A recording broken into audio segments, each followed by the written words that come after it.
It's time for MacBreak Weekly. We've got a great episode today. Aaron Hillegass from Big Nerd Ranch is here. Leander, Kahney from Cult of Mac is here. And we've all got our MacBook Airs, the new 11 inches here. We'll talk about them and why it may be the Apple product of the year. All coming up next on MacBreak Weekly.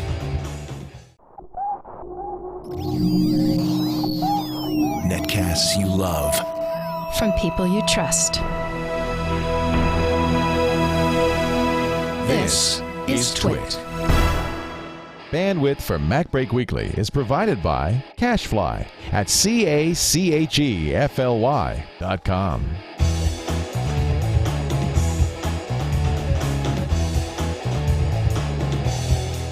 This is MacBreak Weekly, episode 218, recorded October 26th, 2010. The Snap-on Woogie.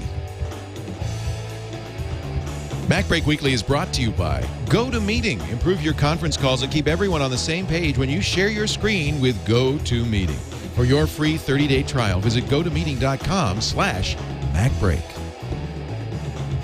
And by Hover.com. Hover is domain name registration and management that's simple. For 10% off your new domain, go to macbreak.hover.com. And by mailroute.info, a secure hosted service providing enterprise-grade virus and spam filtering to companies of any size. For 10% off, visit mailroute.info. It's time for MacBreak Weekly, the show that covers your Macintosh, your iPhone, your iPod, anything from Apple. And we have a big cast of crew and a really accomplished cast and crew joining us. In studio today, of course, the usual suspect, Alex Lindsay. I've been upgraded to accomplished. I'm pretty excited. He's accomplished. I don't know what he's accomplished. He's from pixelcore.com, pixelcore.tv if you want to follow the podcasts. And you brought somebody into studio with us, with you. Do you want to introduce Aaron? Aaron Hillegass, who is teaching at so we have a PixelCore class going on right now in San Francisco, actually just next to the PixelCore offices. It got so big that we had to move it out of the PixelCore because we couldn't keep everybody in it. Big, it was just so big. We just had a huge response when we announced it, and so we're having this class next to the PixelCore offices on beginning iPhone programming, and it is just I've been wanting to take a class from Big Nerd Ranch for years now, and we've wanted to have you in class. I know, yeah, exactly, and it's been one of those things that I just like getting. My schedule is so crazy, being able to get out, and even now it's difficult, but I'm like making it happen. And it's funny because I've wanted to take one of these. I bought Aaron's book in 2001 on OS 10 Cocoa. Right, it was actually I think one of the first books on Cocoa, and a great book. Yeah. You were an OpenStep or Next Step developer. That's right. I was at Next, and I did a lot of training there, and I ended up going off and doing a .com thing. But then Apple actually had me come and teach their engineers how to do OpenStep development. They renamed it Cocoa, but I got to see OS 10, and that's when I really decided that there should be a good book on it. Yeah, it's still a classic, although you're in your third edition now. That's right. It doesn't look anything like that. This was white. It's so old. It's now brown. Not acid-free paper. No, actually, it is. The paper's still white. And this was a very clear, easy to understand. And I love the introduction where you talk about learning to program. Had you started Big Nerd Ranch when you? I think you had. We had. Yeah. So what we've always done is we teach our materials as a class first, so we can test it out and really work out all the kinks, and then we can put it together as a book. And as a result, we look extra smart, but really it's just trial and error.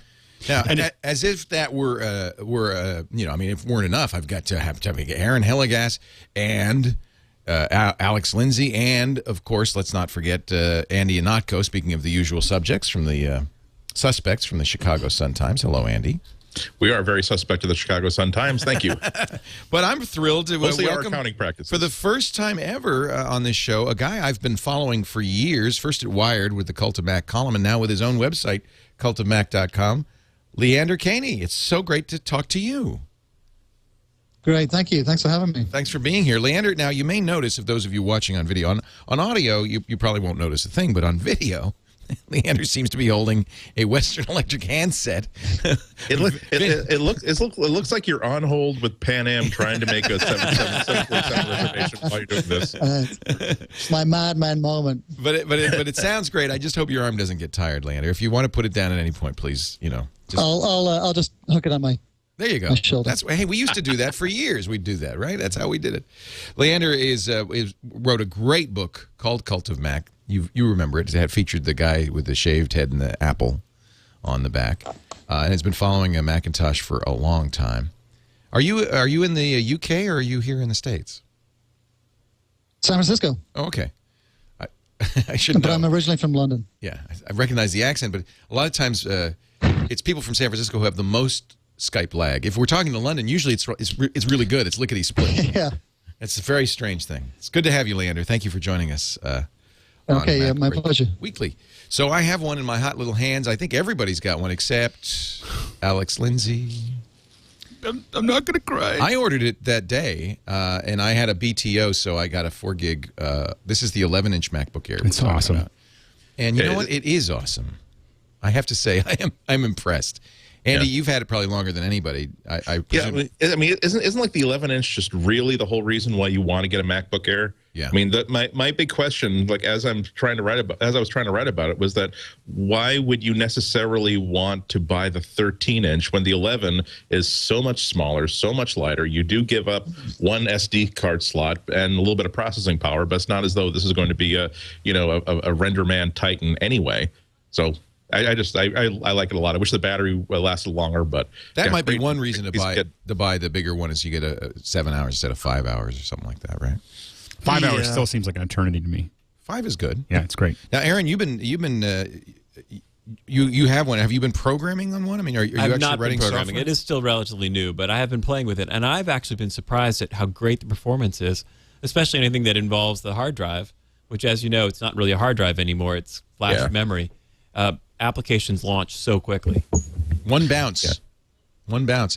And, I put a Corsair into my 15-inch Mac. We should say this right away. I put a Corsair into my 15-inch MacBook Pro about 6 months ago, and same thing. It's the solid state. There's no magic in the Air. It's just a solid state drive on any MacBook makes a big difference. Yeah, I mean, it runs even the underpowered 11-inch model runs Photoshop perfectly fine. I'm sure it's just because it uses so much disk space for virtual memory, and since that's all SSD, it'll make up for a lot of the deficiencies of the processor. Well, and also, I think people underestimate how important disk speed is to the overall performance of a computer. A lot of the stuff you do, including and Aaron brought this up, including programming, is disk bound.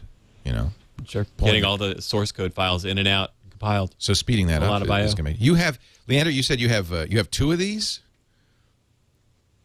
Yeah, I got the 13-inch today, and I reviewed the 11-inch over the weekend. So what do you think? Should people look at the 13 at all? Yeah, just for the bigger screen size, if nothing else, plus the SD card slot. This is the replacement, I think, for the 13 and the 15-inch MacBook Pro. These machines, I don't think are going to replace the regular MacBook Pro line. So if you, some people are saying instead of buying an iPad, you might buy the 11-inch instead of buying a 13-inch MacBook Pro. You'd buy the 13-inch MacBook Air. You don't think so, Andy? I think it's a great machine. It's a great second computer, but it really can't do what you can do with a traditional 13-inch or 15-inch MacBook. With my main computer is a 15-inch MacBook. I rarely even fire up my desktop anymore, and I really don't even think that the 13-inch could handle. I don't think I'd be very happy with it if it were my main day-to-day computer, where I have the expectation where no matter what situation I find myself in, I'm going to want to make sure that I can find a solution in this machine. If I were traveling with the Air. It's sort of like that. I actually talked about this in my Sun Times review, where I've been using my iPad as my travel computer. If I'm going to be out of the house for 2 or 3 days, then it'll cover everything that I needed to do. But there are always going to be those things where, oh man, this would be so easy if I could just print from this thing, or this would be so easy if I could attach an external DVD or any of these other things. I really think that if I were to rely on a MacBook Air as my main to do the work of a regular MacBook Pro or even a plain MacBook, there'd be moments where I'm like, why am I carrying so much extra crap with me everywhere I go just to get basic features that I really need like several times a week? I think that's a mistake. If I think it would be closer for me if the USB if they were supporting USB 3. The USB 2 for what we do, I need the FireWire 800 still on my 13-inch. I think Why is Apple not doing USB 3? Aaron, I have no wisdom in that. The word is that the spec isn't completely finalized. Although PC manufacturers are doing are going down that path. You already have a lot of hardware manufacturers already going down that path. I don't know whether Apple's sandbagging it for some reason or they just don't want to commit. But it's really frustrating because there are so many peripherals from a professional standpoint that use USB 3 now. A lot of Blackmagic's interface stuff is all using that, and it's just a lot faster. And I wouldn't need the FireWire, to be honest, a lot of the time if I had USB 3. But as it is, USB 2 is not sufficient from a professional's perspective to turn over. If that was the case, to me, getting rid of the 13-inch Pro would be great. I'd love to see Apple back up a little. I know they won't do this. What's really missing out of the 15-inch is the Express slot. It's a higher-end professional. Pushing us to the 17-inch really makes me angry every time I buy another 17-inch because we buy 17 inches and the only thing we buy them for is the Express slot. Leander, do you have any insight as to USB 3 or why Apple might not be doing that yet? Sorry, I don't. I don't have a clue what's going on with USB 3. I haven't followed it at all. Yeah. I'd imagine that. It's the kind of thing PC people follow because PC people are getting it. Light Peak, we were very excited about Light Peak for a while, and now I'm wondering if Light Peak is dead. Maybe Apple's kind of stuck in between. They've started phasing out FireWire. Now they're bringing it back. What you were saying, Aaron? Yeah, Apple has always made sure that there's some differential between they have to do that, the MacBook versus a MacBook Pro. And for a while, it was the external display port, and now everything's got external displays. Right. So they still need to have something where they can force Alex to buy 17-inch computers. Yeah, it's all about Alex, frankly. Man, exactly. It's all a conspiracy. I think it was John Gruber in Daring Fireball that said normally Apple has a very clear kind of stair step of you know exactly what product to get, and this Air has muddied the product line. I think the real thing that's in danger is the MacBook. I mean, I think the MacBook Pros, there's still some things that make sense. I don't think the MacBook $1,000 weight. Yeah, well, that's what he says. He said, well, now there's $2,000 computers. The MacBook's gone. I think it's. You disagree, Andy? Nope. Totally disagree, because anybody who people like us, it's a tough decision between the MacBook Air is going to be very, very desirable. But when you're talking about the person who just wants a useful notebook, they're going to ask, "Where's the DVD slot?" They're going to ask, "How come I can't plug into this really good Verizon Fios that I'm getting? How come I got this small screen? How come the battery doesn't last 10 hours?" All these questions that are answered by even the $999 MacBook, but are not answered by a $1,400 MacBook Air. Web 9909 in our chat room says a MacBook can be used as your one computer, but an Air cannot. Right. That's the point you've been making. I think a lot of schools, I know my kids' school, buy the white plastic MacBook because that's kind of like the perfect school computer. It's also, I think, a little bit more durable. I do think that's exactly why. The unibodies, I think, are fragile. I mean, they're much more fragile than the older ones. You got to admit, this is very attractive. So light. Yep. So thin. I think this 11-inch is going to be a big seller for Apple. Yeah. I have to think. I mean, you really sell it the first time that you're at like a Panera Bread or something using the free Wi-Fi, and the first time you're done, you just go like this, toss in your bag, and leave without close. Wait. Has it parked? Are you parked? Can I lift? Can I lift it now? I'm gonna lift you now. Okay, you okay? The drives are fit, and then you pick it up and go. All I know is that I've gotten at least one extra free beverage refill per visit to Panera because I can easily just grab this, take it back to the dispenser, fill up my cup, and go back. That's true. That's true. You just pick it up. I was going to put stolen. Yeah. Now I understand the TSA airport security says you're not going to have to take this out of your bag. This isn't. I don't know. But it's almost a backhanded compliment because you're like, oh well, that's because of the importance of the recognition of Apple that they make. It's not really a computer. They think it's a netbook. Oh, it's a toy. Bastards. Is the idea that it's so small you couldn't put enough C4 in it to make it explosive? I think it's the hard drive. I think the hard drive is actually one of the things that they need separated from, because they can't see through. I get a lot of attention. When I carry a lot of hard drives, which I do. Oftentimes through airport, that's the thing that's going to get my bag opened up. Or big lithium-ion battery packs, because those are explosive. I mean, they really are dangerous. The big deal is that when you screen this, when we put this through the machine, everything is pretty much laid out on one little tray. Yeah. It's not like multiple layers of multiple electronics and multiple mechanical devices, so it's easy for them to separate this from other things in your bag. So now, some airports, they may ask you to take it out. They do. I'm being told by the chat room. Cameron 38 says the LAX requires you to take netbooks out of your and bag. iPads.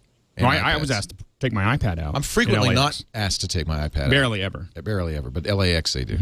It's up to the discretion of the As always. of the minions at the airport. So I'm thinking this is a great computer for traveling. Yeah. It's a great, I mean, I could almost use this instead of the iPad. I think we always have to separate ourselves as geeks from the general population that Apple is building hardware for. Is that when I look at how my parents' kids... Go ahead, Leander. I think, for the general consumer, this is a replacement machine. I think that's the interesting thing. We have a different point of view. This could be a main computer for a huge section of Apple's customer base. Yeah, I mean, I look at my daughter's usage of her MacBook. That's why I thought that the MacBook's dead. Is I look at her, the way she uses it, and this little 11-inch would have been perfect for her. In fact, it's getting close to me needing to rev it. So I hope she's not listening. Now, you don't think that for so many people, a big disconnect is going to be that simple metric that for $1,000, I can either get a laptop with a 256 gigabyte hard drive, or I can get one with a 64 gigabyte hard drive, or I can go Windows and get a half terabyte of storage for the same amount of money. I think that's one of the biggest things that people look at when they're normal people trying to buy laptops. I think, it all comes down to how they manage their media. I mean, I think that's the big thing is, are they streaming the media or are they downloading it? Is it somewhere external? This is a cloud computer, isn't it? Yeah. Is this going to sell more .me accounts, mobile me accounts? It is. It's kind of made for It's going to sell more Netflix accounts. Did you see, I mean, this is off topic, but did you see that Netflix, according to one report from Sandvine, which I think monitors a lot of internet traffic, 20% of all peak, primetime viewing between 8 and 10 p.m. Between 8 and 10 p.m., 20% is Netflix streaming movies and TV. 1 in 5? And there's a picture right next to that of someone at Warner Brothers going, no. That's the end of the DVD. Well, and I think that's part of the issue here is that we are getting to the end of plastic. I mean, this thing is shipping with a tiny little USB key. I know. I think that's which is I'm so glad to be gone. I mean, I hate plastic. That's this thing right here. Yeah, I got one too. I'm just insulted by plastic now. I'll cover Aaron with it. It's so small, Aaron's head is covered with it. Isn't that amazing? Flashing your head. I'm flashing your head. Yeah. This is the first time Apple's done this, although Apple could have done this for a long time. I guess Apple said, didn't Steve Jobs say that they are the #1 consumer of flash memory in the world? Yep. Flash memory, not Flash Adobe. Right. Yeah. Okay. I do like the fact that the emergency disc that's packaged with the Air, it's packaged inside this little bubble here, so that you get that full effect of in case of emergency, break plastic. Right. Right. Where's the little hammer? I'm going to put mine back in because this thing is so small I could easily lose it. I think we also need to think about this as compared to the iPad.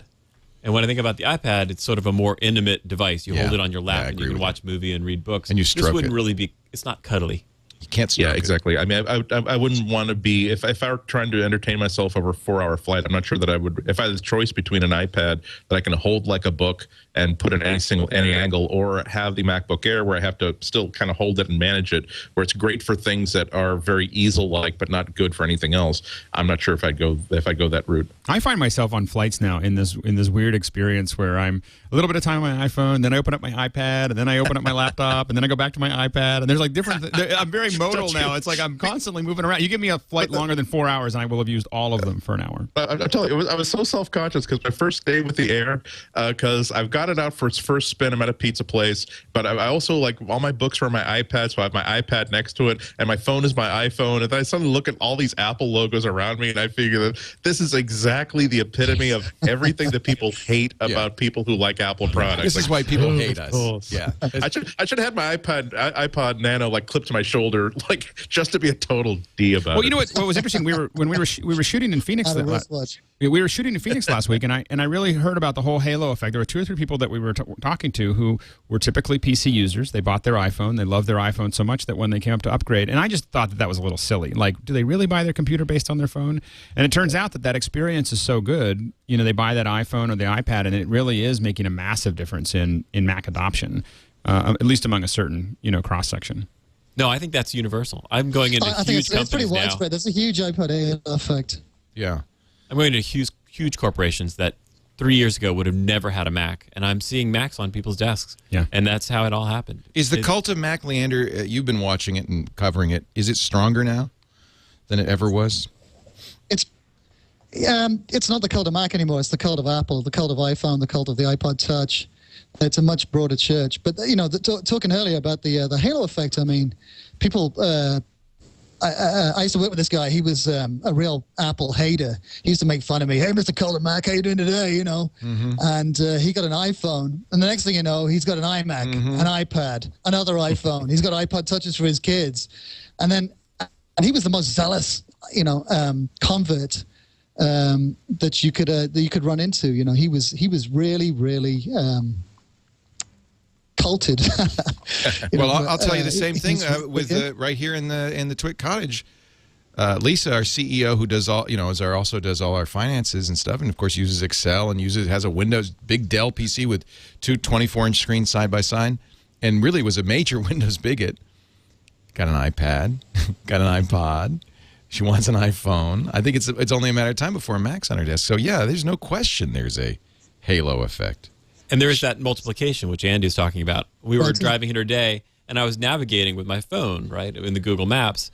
And at the same time, Jason asked me, well, what's the show notes look like? And I realized I really needed two phones so that I could do both at the same time. I got two hands. That's how Alex is it you or Scott Bourne who multitasks with multiple phones? I don't do it with multiple. I don't do it with I think it's Scott. Yeah. But I definitely have my iPad and my iPhone open all the time togeter. Well, the phone is perfect because you have two thumbs. Yeah. Right. Scott always said, "Oh, I have multitasking. I have two phones, three phones, four phones." On my since I do a lot of my word processing on files that are on Dropbox, I actually often wind up using my iPhone as an external screen for my iPad. So I can be looking something up in Safari while editing something that's on the same document on the screen of my iPhone that I just left a second ago on the iPad. So, yeah, we need a special T-shirt, hat, or button that says, "Look, they all happen to be Apple products, but I don't need to use Apple products. It's just because they're." This is going to sell. I take it back. It's going to sell Mobile Me, but it may sell Dropbox even more. I mean, if you're cloud computing, Dropbox is a good now.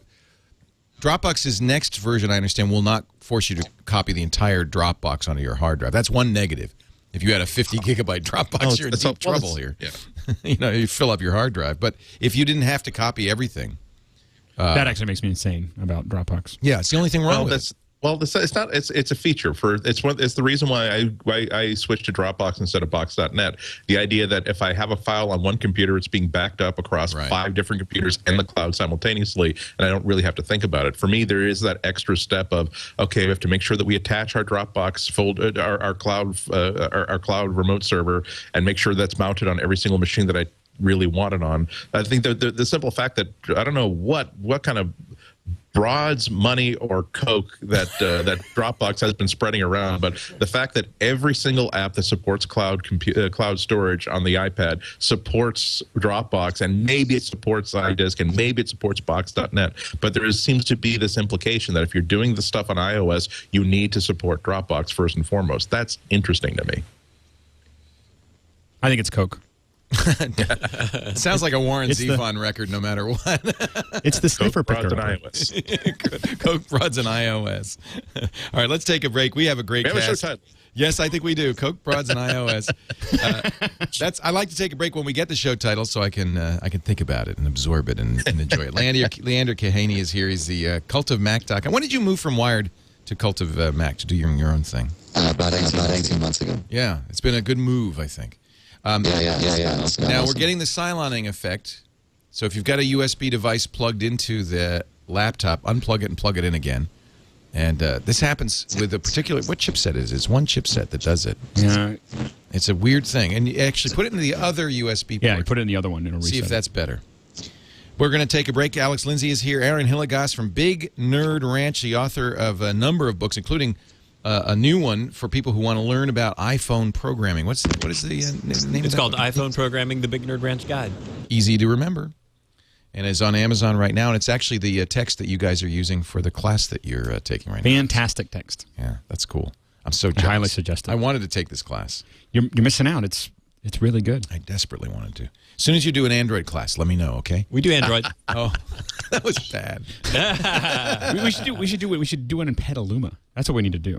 I think you'd find a fine audience of. We'll do people Android in Petaluma. we have people coming in from everywhere for this class. We do. No, everybody wants to. We could totally. I mean, you could totally do one. I want to talk about the appification actually of the Macintosh next, because that's something that announced last week. I've had time to think about it. I know you have, and as a developer, Aaron, you have some real thoughts about. I do. What that means for developers. We're going to talk about it in just a little bit. Before we do, though, let's talk about GoToMeeting. The great folks at Citrix have brought us the best way to meet online. I know Alex uses it. We use it all over the place here. We don't do a meeting if it's not GoToMeeting. It saves you time and money. We're using it constantly. On business travel. It also makes teleconferences. We all do, conference calls these days. It makes them so much more productive because... we tried to use Skype to do a lot of this stuff. I mean, you think that, I can just get a bunch of people on Skype. It has screen sharing. It is just not stable enough. And so what we found is that we really had to go back to GoToMeeting to make it really work, because it was it was a lot more stable, a lot more effective at doing what we want to do. You can go to gotomeeting.com/MacBreak right now and try it free for 30 days, so you don't have to take our word for it. Keep people on the same page during the conference calls. Everyone on this call can see your screen, or they can take control. I think up to 15 people at once, and any one of them can say, let me show you what's on my screen right now. You can collaborate. They can follow along with you. You can work on the same document together. Everyone on the call is more focused, more interested, more engaged. You'll save time, be more productive too. For sales presentations, for product demos, training sessions, online collaboration, I've used it for rehearsing talks.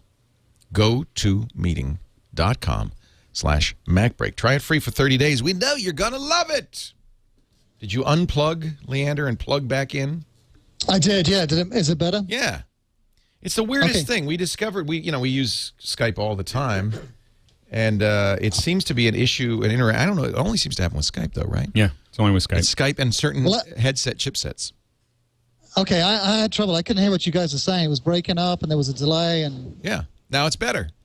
Yeah, much better. The magic of something. And what's funny is that it's gotten to the point now where we don't even panic. It used to be this we go, what's Chinese going on? What's going on? Oh my god! Oh my god! Yeah, and now it's just like, oh yeah, just unplug, plug again. All right, thank you very much. So, what I have to admit, I was a little wussy. I was a little old lady. First thing I heard about the App Store, I was like, oh my god, they're going to turn Mac OS to iOS. They're going to close it down. It's the end of the world. In fact, I read a column. Where was it? On Gizmodo, I think, where the columnist said, for Apple, 2011 is going to be like 1984. It's going back to the whole closed thing that they were inveighing against back in 1984. Now, Aaron, you're a developer. I'm sure, like a lot of developers, you welcome the idea of a store. It's good for developers, right? It's great for developers, but you have to remember that there's always the option to sell outside the store. So this is just one more channel through which you can Would you, though, if you had the store? Would you even bother? Well, as I tweeted last night, that people buy software in basically 3 modalities. And the first one is when you're at CompUSA and you're walking through. Okay, that's gone. And right on the way out, right? Nice they have that, choice. They have that. They used to have that $2.99. Oh, I know. I'll go to Newegg. Oh, I mean Egghead software. No. But on the way out, they'd always have that $2.99 make the family tree application. You'd be like, oh, what the heck? Toss it in the cart. They still have that at Office Max and Staples. Right. Yeah. And that's perfect for the Mac store because you can put it up there and they'll do the distribution and you're happy to get anything. Right. Once you get to sort of the $40 mark, people want to try things out beforehand. They want to do a 30-day trial. And right now, it doesn't look like there's any way to do that on the Mac store. You're not allowed to have trial versions of the application. And then the third mode is, of course, your boss tells you they're going to spend $100,000 on some sort of a database or a business application. And there's really no way to do that through the store as well. So I think that what's going to happen is that Apple will evolve, that they'll recognize that those higher price points, people really want to try things out. Yeah, you can't imagine selling Final Cut Studio in an app store. It's not an app; it's an application. Well, I think that I think you're going to get to a point where they're selling everything through it, or there's an option to sell at any price, at any size. I don't think it's going to happen immediately. I think mostly what we're going to see in the App Store are, my guess is, $2 to $200. I think that's the range that makes the most sense. I think that after. I mean, I think over time, though, I think that happens, and I think it simplifies for the developer a lot of things other than just e-commerce. It also simplifies all the anti-piracy stuff that you would normally have to go through. I mean, this is a really complicated process. That's great for developers. You don't have to worry about anybody stealing your stuff. It's good. For sure. It's good for developers who haven't done it yet. Isn't there piracy on the for files on the iOS? Very little. It's rampant. Yeah. It's rampant. No, It's very little. Which is it? I thought it was rampant. You think it's rampant? From what I understood, it was like there's a huge pirate repositories. Well, there's but you have to jailbreak. You have to jailbreak. You have to jailbreak it, which is less than 1%. You have to jailbreak, right? But I mean, it's less than 1%. We don't know. We don't know how many phones are jailbroken. I mean, I think we'd have no idea. We have no idea, but I think I don't know a person. I mean, I know 3 people who've jailbroken their phone. And you're a nerd. And I'm a nerd. There's a lot of people around me that would normally do it. No one bothers because it's just too much trouble. Yeah. And so the thing is that... Well, it used to be you go to a website and you just, you could do a slider. And a lot of people were doing it to get tethering. So, maybe it's a little less now that AT&T offers it officially. But there were a lot of people who were jailbreaking. I think that a lot the people that I know that jailbroke the first version stopped because it was so inconvenient as the updates went. I jailbroke and unlocked and did all that stuff. And it's just too much. It turns into too much trouble because Apple. And it affects reliability, and you don't gain that much. There's not that much in Cydia. All right, but here's my doomsday scenario. Can I finish one thing before that? Okay. Here's the thing that's going to be more interesting is the friction for companies like Adobe, who have their own systems to install to manage your piracy. To do well. I'm not talking about Flash. I'm just talking about installing Photoshop. They have, one of the viruses that Adobe got by buying Macromedia was this horrible, management system that they deal with all the, the certification and all this other crap that is now been added to Photoshop. Photoshop used to be nice and easy to install. Now it's a pain in the neck. But all of that stuff, if it becomes the normal thing is to buy it through the App Store. That stuff becomes you can't do that anymore. That's right. You have to use the Apple Standard Installer, which is Package Maker is the tool. Right, and the interesting thing about that is that people will, as they get used to using the App Store, they will become less and less open to applications that do it any other way. I think I don't think Apple has to ever turn off the pipe. I think that what will happen with me is that if everything is on if 90% is on the App Store, the 10% has to be really, really good for me to think about going through the hassle of running a package. One of the other things that's great about the new App Store is it's going to take care of updates for you as well. Yeah. So right now, a lot of people are adding what's called Sparkle to their application, and you see this, a little panel pops up and it says, "Hey, there's a new version. You want to download it?" And now it'll all happen through the store, and you won't have that in every application. I understand the developers are also getting crash reporting for free now, finally, where you can get access to crash logs without having to basically beg, borrow, steal, cajole, or once again, coke and hookers with Apple to find out what was actually going on with the CPU when your app crashed. I know that a lot of apps, they spend a lot of time building or licensing that sort of infrastructure. I've talked to 2 or 3 different developers right now who said that alone is one of the things they've been asking Apple for 3 or 4 or 5 years, as they've been macOS developers, and now they're glad to have it. Also, my understanding is now, correct me if I'm wrong, but there really is no DRM in apps that are going to be sold to the macOS App Store. My understanding is that essentially it's just a more standardized version of what you're getting with shareware right now, where you download something, it doesn't work until you insert it. When you download shareware, it recognizes that you haven't paid for it. It will be, until you pay for it. When you pay for it, there's like a little receipt or something that's located somewhere in one of your directories, so that BBEdit or OmniOutline or something can say, "Oh, he's paid for this, so I'll make sure I run in full mode." It's not that my understanding is that the macOS App Store will not put DRM on the apps. It'll just simply do a formal mechanism for having those receipts someplace so that it can recognize that an app has been paid for. In fact, it says in the App Store agreement, apps that require license keys or implement their own copy protection will be rejected. In fact, we're starting to see now the App Store agreement, and it's interesting. Yeah. No beta, demo, trial, or test versions. Now you could but also no requirement that you use the App Store. So I understand that, and everybody says that as the excuse for this. Well, but here's my doomsday scenario, and maybe Leander will back me up because these guys aren't going to do this, Leander. Here's my doomsday. Here's my doomsday. Leander. Here's my doomsday scenario: is everybody loves this. Consumers love this. It's easy. Developers love this. It's easy. Everybody loves it so much that fewer and fewer people side install. to the point where in a year, 2 years, they just slowly phase it out. Nobody's going to miss it because nobody uses it. And isn't that really where Apple would like to go with this? Am I wrong, Leander? Well, unfortunately, you broke out. You broke up right in the Just agree with me, Leander. Just say yes. Just say no. I'm just saying. I think that this is. It seems to me now, and I know I'm being a little old lady here, and I don't want to be Chicken Little, but it does look to me like this is so appealing. You just described all the great reasons for this, and consumers love it. The current software buying system is completely broken. Like a nice user-friendly app store would be a great benefit, I think. And such a good benefit that eventually side installs go away.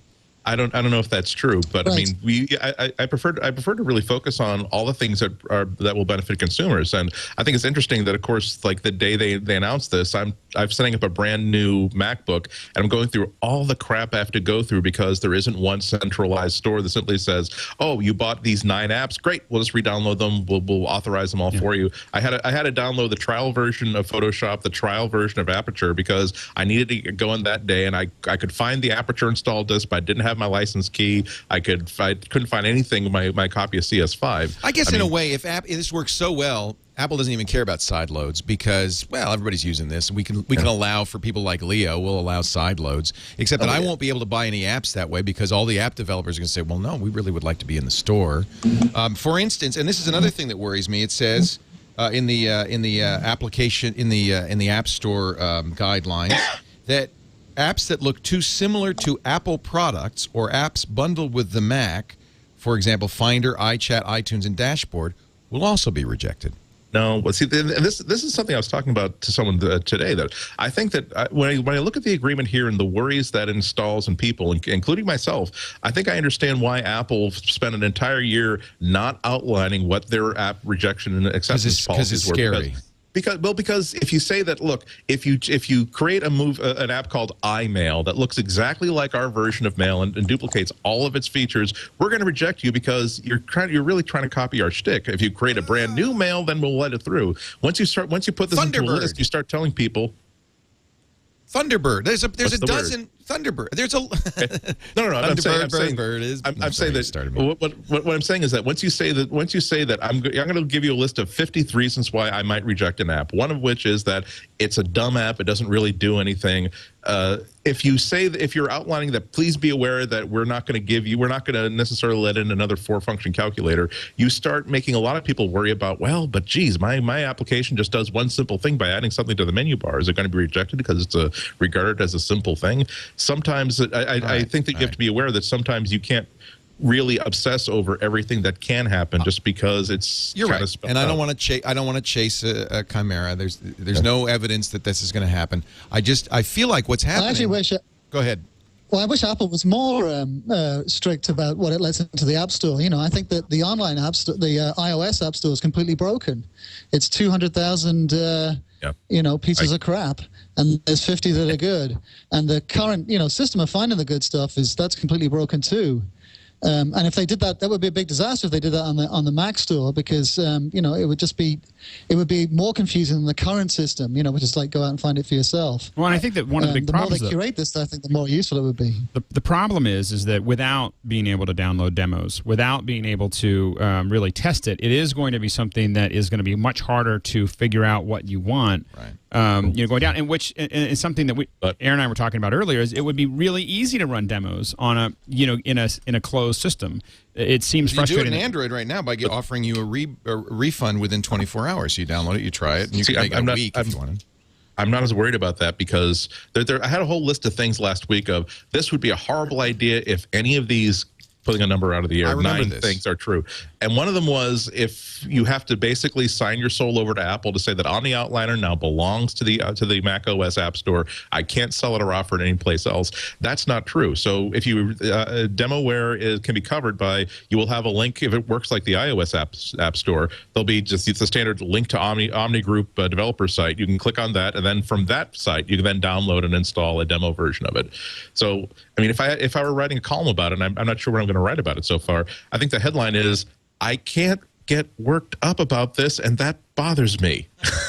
But I think Leander has a really important point, which is the App Store is essentially broken in that it's so hard to find something good. I agree. And the problem is that the reviews all say this is a great app or it's a terrible app, and that's not actually the information I want. Right. What I want to know is this the best to-do list We app? need a way to demo We need a stuff. comparative system where do that. someone who's tried both can say this one's better, and thus it would make a recommendation. If you're this Well, sort of I have to user, admit, this is I the look at to-do. reviews and I always look for the name of another application. Right. Because frequently the reviews will say, it's not as good as X. And then I'll say, oh, good, let me look at That's a X. useful review. That's a useful review, yeah. Well, I think that this is an issue in iTunes. It's an issue in the App Store. I think that I still think that there's a room for something about curation among the users, and I think that the answer, I know this is not going to happen, but I think that the curation is some way. If someone is writing reviews on their within Ping or within within the App Store or something, and people then buy it because they or whatever, or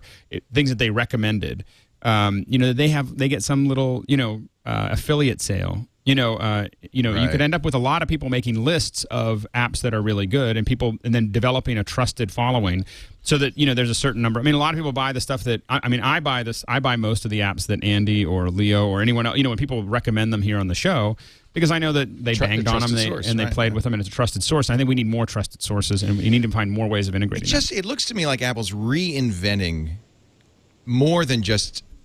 Adding some iOS features. It looks to me like Apple's reinventing computing. Absolutely, I agree. Full screen, the flick, it's the whole thing. God bless them for it. Yeah, God bless them. Nobody's really made any strides in UI or. It's an advanced appliance. I mean, that's what we're going towards. And a lot of us are hanging on to the geek factor that we grew up with. I mean, I get frustrated that I don't have enough slots, and I don't have this, and I don't have that, and I can't customize. No, but for normal users, I agree, and that's what scares me is that normal users are going to love this. Developers are going to love this. There's not going to be a whole lot of incentive for geeks, to play. I mean, look at the iPhone.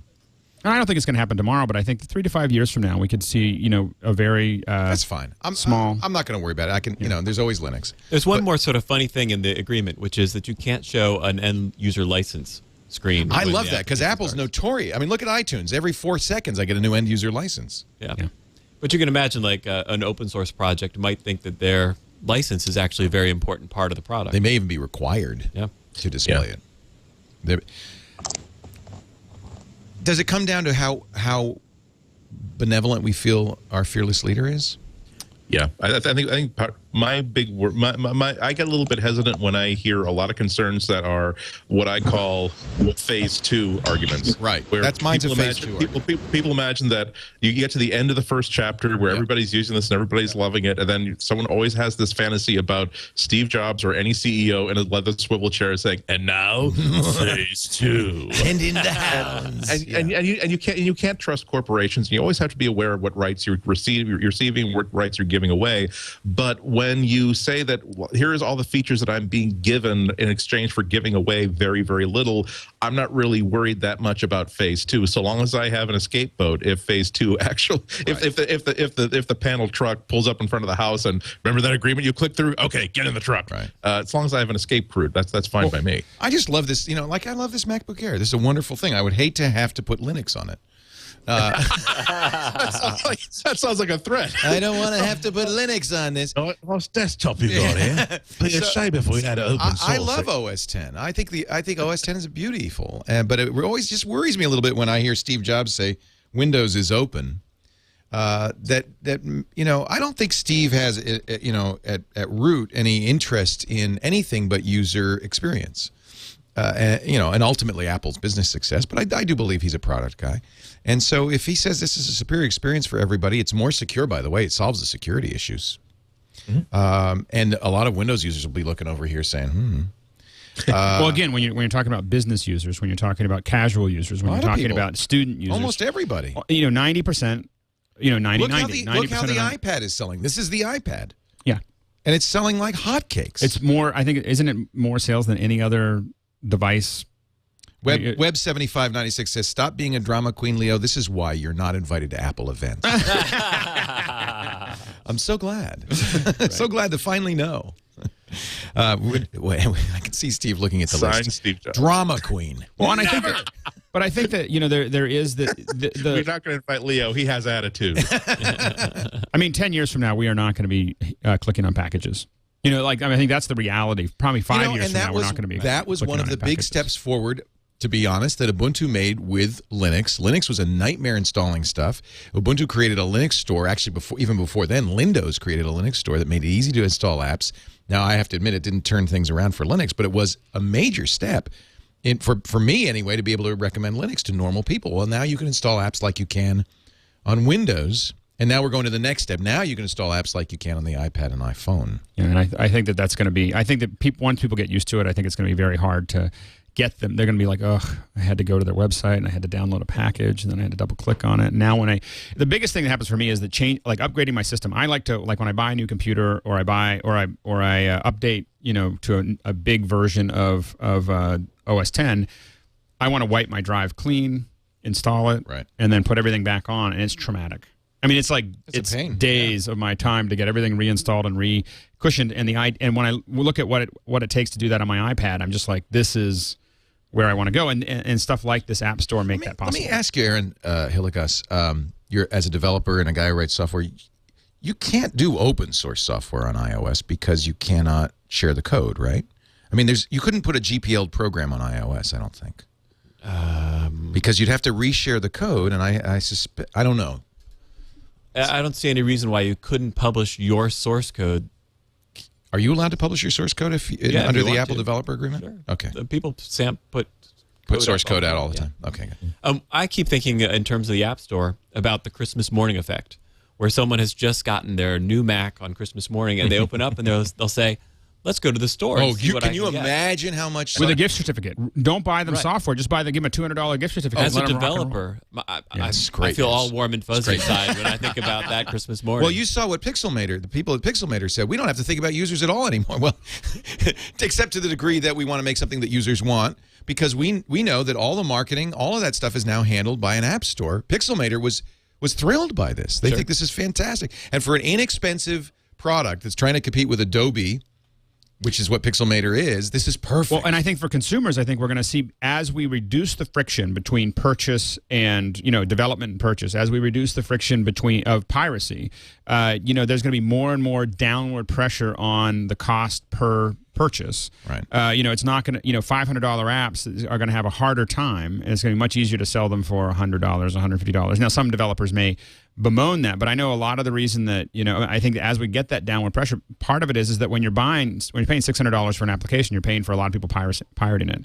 When that goes away, it makes it more efficient. You can sell it for less and make the same income if people can get their head around that. That's right. And another thing that's interesting to me, and Aaron, I want to check this against you. I've been looking at the percentage of Mac users who are actually going outside of Apple for software, and I've come across 4 or 5 different numbers, but it's always a number that's so surprisingly low that in the low 6 figures. That's anywhere between 150,000 to about 300, and I think the highest I saw was 380,000 people, Mac users, are actually buying software that is not licensed and branded by Apple. And if all the App Store does is introduce, if people need to see that Apple logo before they'll make a transaction, if that allows these independent developers to be a little bit more present, a little bit more found, it just brings more money to the table. And does that sound like that's... No, I think that's a huge opportunity, that suddenly Apple is creating a conduit for developers to get things into the hands of users, not just the nerdy users like who are sitting at this table, but the grandparents. It's such an exciting thing when a developer gets their app into the Mac, and the stores at the mall in a box, and you pay a lot of money for that. The distributors take a cut. Oh yeah, to get an end cap, you've got to make all sorts of promises. It's not a good thing. It's not a good system. But it's still, developers are dying to do it because they don't have to anymore, because you get an end cap by being featured on the iApps store, or whatever they call it, the Mac Apps store. The other thing is, I think that we're going to be looking at a future, if this continues to expand, where OS 10 doesn't cost us anything to upgrade. Where it's no longer a $100 upgrade. I mean, they've been moving down. I mean, because they're making money on the fact that you have it. You bought the hardware and you have the software, and they're making money on you buying through the App Store. And I think that it would be really interesting to see other models like that. For instance, what if Photoshop was getting 30% of every developer's every plugin developer's income? You could get to a point where Photoshop they could sell for $100, $200, even give it away, because they're making more money on plugin. You have to turn it into a platform. Photoshop becomes a platform as opposed to. I think this model could be used in a lot of places. Yeah. Let me I guess, have we talked this out? Or anything else you want to say about this? Oh, we lost Leander. Let me call him back here. He got exactly 58 minutes and 50 seconds. I think that's the since the cutoff. Have you seen this thing on CNET? An emulator that's running DOS on Windows on an iPad? DOS on Windows on an iPad. Buy the iDOS emulator. I want the iDOS emulator. That sounds great. Oh shoot! Okay, hang on. Oh, he's just trashed his iPad. No. And this is why we have an app store. No, it's just that this is. I just realized I'm gonna have to go buy this immediately because this is this is an app that should not have been approved, but will definitely be taken down very soon. Come on. What's iDOS? Quick, everybody download iDOS immediately. It seems like What's it called? Seems like an emulator. It's called iDOS. It's probably just, DOS is so easy to implement. I'm learning this about as quickly as I'm saying this, so I don't know if it's actually like a Nigerian porn site scam app, but now everybody really is downloading. Yeah. It's like something the Apple Store is like.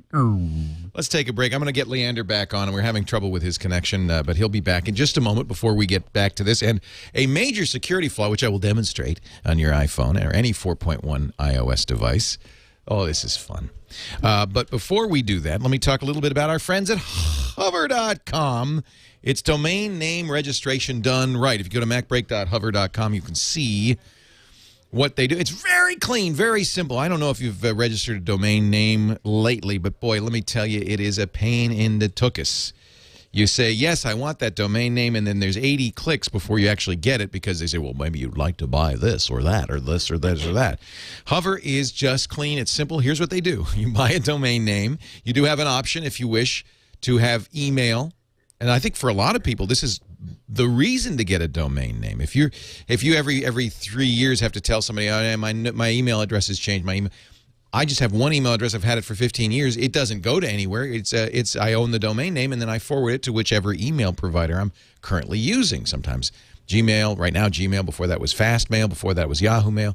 I don't have to tell anybody anything. I just say it's always the same, because I have my own domain name. It's so nice to have your own domain name. And when you have kids or as a gift, having your own domain name is awfully nice. You're downloading iDOS right now?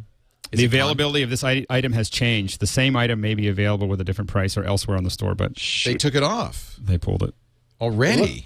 It looked really cool. Here's a on the CNET article. Here's what it looked like. It was actually like a grimy CNET. It looked like a grimy DOS DOS machine with command line. Oh look, yeah, it's a PC Junior. Yeah, it's Exactly. gone. Oh man! Someone needs to send me emails about this before they put it in CNET. Yeah, exactly. We need the back channel. What's wrong with you? Right. MacBreak.hover.com. If you go there right now, you'll save 10% off your domain name. Just use the offer code MacBreak. They have a new no-hold policy for customer service calls during business hours.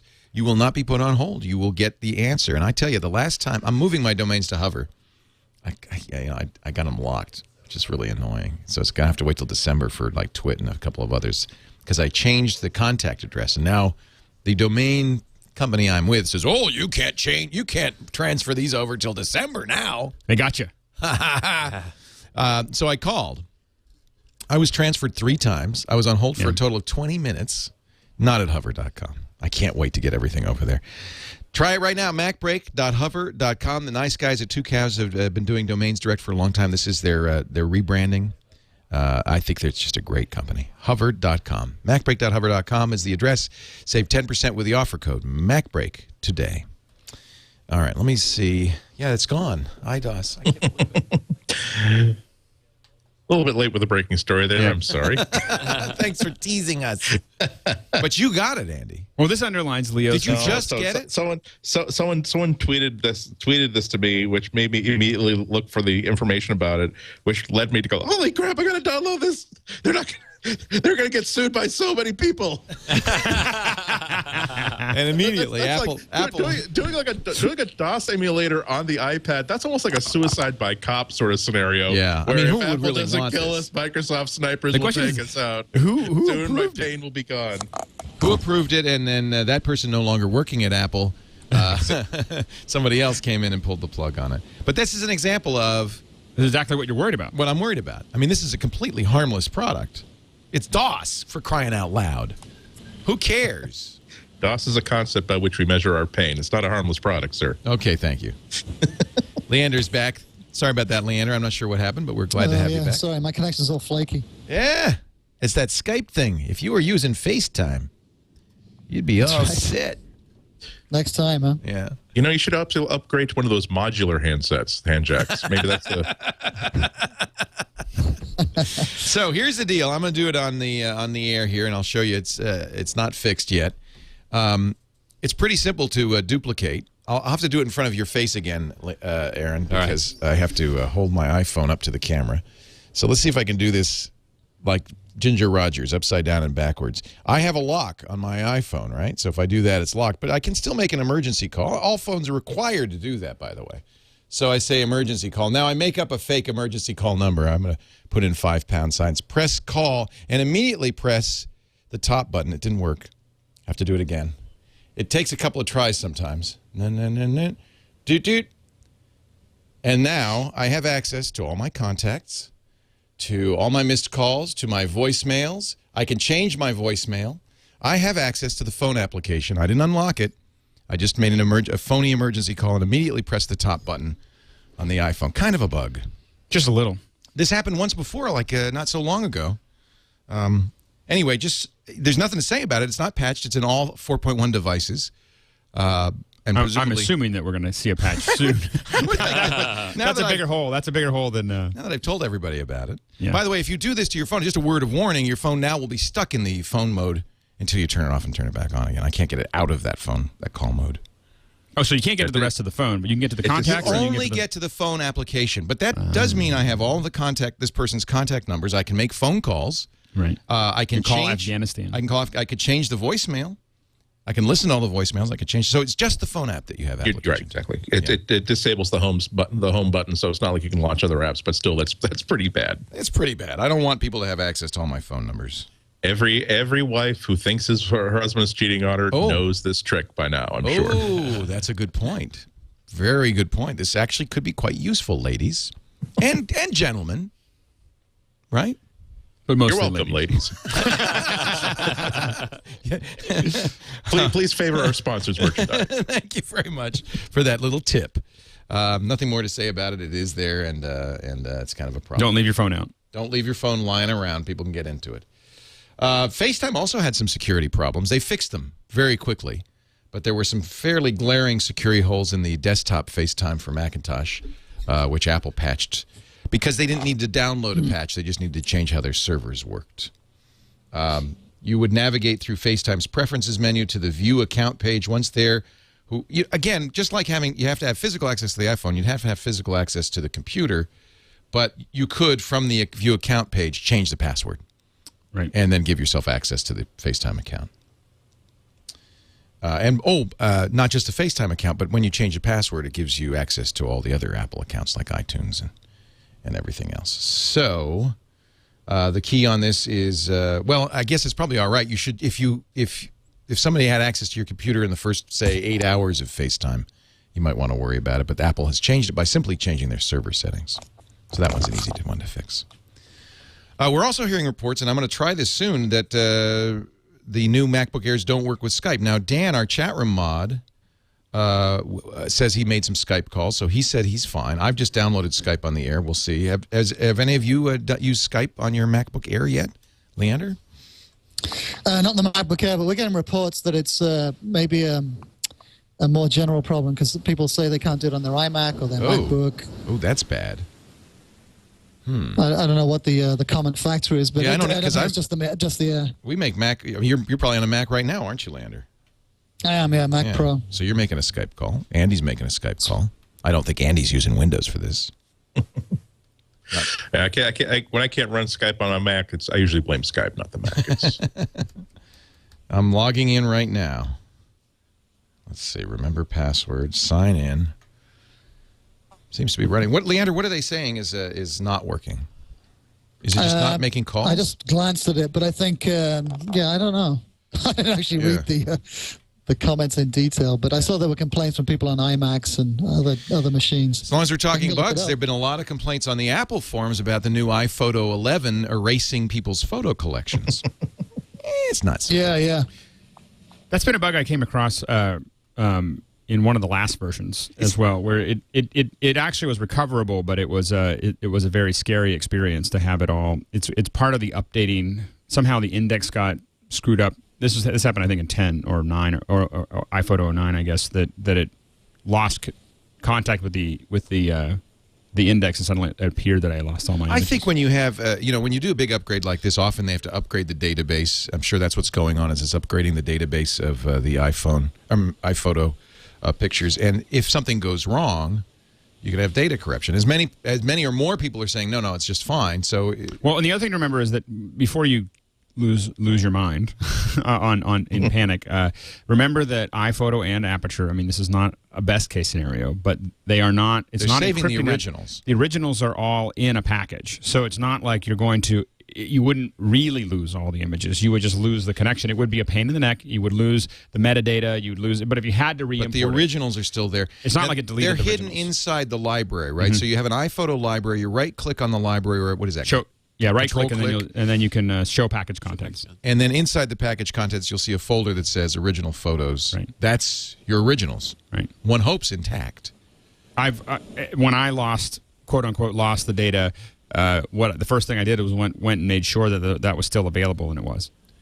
All right. I'm pretty sure that's true. If this is always the terror. You're writing an open source replacement for core data. You probably know more about this than anybody else. Well, whenever you change the format of the database that you're keeping track of the metadata in, it's a dangerous game, and especially when you have so many users. Why would you do that? Why would you change it? Performance. You have a better way of doing it? Yeah. Is Apple using core data? I imagine they use core data for everything. I don't think they're using core or data. Or SQLite? It may be SQLite, but I don't think it's core data. Oh, interesting. I should go and look. I'm not sure. Yeah. People may not know, but Aaron's writing an open source replacement for core data. Why would you replace a stock Apple library like that? So core data relies on the relational model, that all your data is in tables.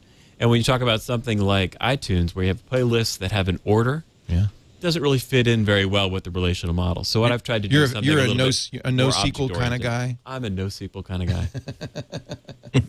That's neat. So it's a NoSQL version of this? Exactly. Oh, that's cool. Something like core data, but it's a NoSQL. It's called BNR? BNR persistence. Big Nerd Ranch persistence. Got it. And you get the source on GitHub if you want it. That's neat. Is that I can't think of a lot of cases where people are replacing those core Mac functionalities with... yeah, it's relatively rare. Yeah. Well, good on you. Skype is not working on my MacBook Air. It was unable to log into the Skype server, and it says, please check your network settings and try again, even though I am, in fact, on the network. So maybe there is an issue with Skype. I'm trying to think of what that would be. Yeah, because that could be a Skype. It could be a Skype end problem if it's not seeing the Skype server. I'll try it again, and we shall see. Does not come with Flash either, although that's a simple thing to install. I'm going to go as long as I can without installing Flash. see how long I can go without installing Flash. That might be kind of intriguing. I found that I was surprised at how much Flash was in every web page that I used when I turned on, Click to Flash. Mm-hmm. When I installed Click to Flash, where suddenly there's just lots of gray screens, but everything loaded much faster. And I love Click to Flash. This is a Safari plugin that turns off Flash. Well, it doesn't turn it off. It just doesn't auto-load it. You have click anything if you want. Yeah. Well, and one of the things that I of course, what Apple's saying is they want to make sure that you have the newest, most up-to-date Flash, not the one that would have been installed when the computer was configured. I mean, that's the argument. But, of course, this is just a continuing process down the path. Now, one of the things that's interesting is Adobe this week has announced that their new ad platform is going to include development tools not just for Flash, but for HTML5. So it looks like the cracks are, as Flash as a distribution model, are continuing to grow. Well, it's interesting to see that Apple is also deprecating Java. They're not going to be shipping it with They're basically deprecating anything that's third party. And their argument is the same thing: is that Oracle's going to be putting out new versions of Java. If you are a Java person, you should be downloading the latest from Oracle. From Oracle, not from us. Exactly. And there are big problems with Java. There's actually some serious security with both Flash and Java security issues. So I can understand why Apple might say. I think Apple's just saying we don't want to deal with it. And yeah, I mean, as you said, in the past we've upgraded OS 10 and it's downgraded Flash. So just let Adobe handle it. Let Sun handle it. Why should we be doing that? Well, I think one of the things that's going to be a challenge though is that as soon as you start making people download something separately, they stop downloading it. I mean, a huge percentage of people just go, I don't really know if I really want that, or and then they start making that decision. When it stops becoming automatic, you stop losing the ubiquity that you had before. And I think the problem for a lot of advertisers is that the Mac platform is a very affluent platform. It's not one that they necessarily want to give up. And so the fact that it isn't on every Mac over time is going to have a big impact on advertising. So I'm told by the chat room that the fix is to install the older version of Skype first, Skype 2.7. Interesting. And then upgrade to Skype 2.8. It's, I have to say this sounds related in the sense that maybe there's some stuff that Apple's not bundling anymore with OS 10. Right. That Skype assumed would be there. The older version of Skype would put it in. The newer version of Skype doesn't. Is that, Aaron? That sounds like what's going on. I really don't know. Yeah. Well, I don't know where I'm going to get 2.7. Interesting. So Knox Harrington's reporting in our chat room that his MacBook Pro isn't signing in either to Skype. So maybe Skype's got a problem. I won't make any judgments, any snap judgments. I'll read it as saying it's a service problem too. It's a Skype problem, not a Mac. Yeah. Okay. Moving. Oh, wait a minute. Scott's Mike says you can get IDOS at apptracker.org. Of course, you'll have to jailbreak to get DOS on your iPad. Well, actually, see, I'm sorry I've been so distracted, but while searching for it, I found an app from. I'll save my pick of the week, maybe. Something that's almost as. I'm sorry. Isn't that interesting? I'm not going to look at the iPad anymore. I'm too distracted by this. If you have visited lately the Apple Store, according to Boy Genius report, you can order a white iPhone. At least they've got a screenshot of it on a black iPhone. We've checked and we don't see it, but let me ask the chat room. Anybody seeing a white iPhone in the App Store? If you do order the albino eye device, you'll have to wait. It's probably back ordered. It's hard to do white. People really still care that much about anything else. And it's after Labor Day. That's quite a faux pas. Oh, yes. You're not supposed to use that phone after Labor Day. That's a good point. We trust our Boston friends to get that straight. Well, now you get lost in the snow. Let's see. What else here? Let me point out that having two colors is going to be crucial for me when I have my two phones at the same time. You need to know. Absolutely. Well, and then you can have a little shoulder case that'll hold your iPad, and then you have the two iPhones, and then you can truly get your geek on. That's all. Correction, and I don't know if we mentioned this stat on this show or on Twig, but there's a little correction to Nielsen's report that 1/3 of all iPad users have never downloaded an app. Did we mention that last week? I think you did. Was it Andy Ihnatko who said bull caca? No. I seem to remember you saying that's impossible. And it turns out it is impossible. It is impossible. In fact, Nielsen says, if it makes me sound smart, then yeah. You knew that was impossible. Net Nielsen said 1/3 of all iPad users have never downloaded an app. Actually, I don't find that hard to believe. I don't think my mom getting a new iPad would have downloaded anything. She'd just say, oh, this is nice. This is what it does. Company now said the number of download virgins, fewer than 1 in 10. That was because they only had it for a day. Yeah, that's right. They're selling so many. 10% of all iPad users are new users. Right, exactly. Of course. I would be interested to know how many people have only gotten the Kindle app, though. I think that's sort of a required app at this point. Yeah, I think so. For us, it is. I would guess that iWork probably... I keep on wanting to use the iBooks, but there's just so many books that are on the Kindle that aren't on... I mean, so many books that I want. Technical manuals, like the iPhone development app, like many of the other stuff on motion capture, stuff that I've been reading. it's all on the Kindle and not on the iBook. And is it harder to develop for the iBook? Is it? No, it's not harder to develop. It's that a lot of those technical books are being done by companies that are not ready to sign the iBook Store They don't want to do the agreement. deal. In particular, Pearson, which is actually Addison, That's Wesley, almost everybody. Yeah, everybody you can think of, has not been able to work out a deal with Apple yet. And what is it? Do you know what the sticking point is? I believe it's it has to do with pricing. During the week, and I wasn't ever able to find this, but I was told that MSNBC said that Apple confirmed a Verizon iPhone. Did anybody see that story? Maybe MSNBC put it up and took it down. I couldn't find it. I have not seen anywhere where Apple confirmed it. I don't think Apple's confirmed nothing. However, AT&T has added a lot of phones to its handset to its lineup, including 3 Windows phones, which will be coming out in about a week. And my anecdotal, I have to say, every time I walk into an AT&T store to buy, if I want to buy an iPhone and I don't want to deal with a line at Apple or whatever, and sometimes they get better packages, of stuff you can get around the iPhone. And I got my daughter her iPhone 4 a couple weeks ago, and I walked in, and every time I go into the AT&T store, I'll ask them how, because all you see is other phones other than the iPhone. There is no POP dedicated to the iPhone. It's all the Motorola, and it's all this, and it's all that. And I said, so you guys spend a lot of time advertising. How many people get something other than an iPhone? And they said, well, iPhones are about 8 out of 10. Yeah. It's just like that when they come in, we don't have to put an end cap for iPhones, right? But they're going to buy one. But it's just amazing that they're working so hard to try to get people to buy something other than an iPhone because of what's about to happen. Sure. And they just can't seem to. Oh, I'm sure they want some freedom from Apple. I mean, Apple controls so much of their future at this point. Well, call centers at Verizon are staffing up, according to a report. The hiring company called Teleperformance, and that's in Salt Lake City, and Ryla, is that how you say it? In Kennesaw, Georgia, are hiring at facilities around the country. Ryla is advertising for 1,700 new call center positions for Verizon. So, that might indicate some interest in something's going on. Something's going on.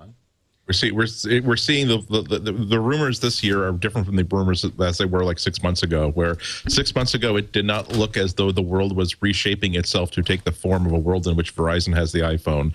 We still don't have really hard information yet, but it is starting to look like a world in which Verizon is getting ready to receive the iPhone. It does look like that. Yeah. It's gotten interesting. It's gotten interesting. So I just got a Woogie, which is not a noogie.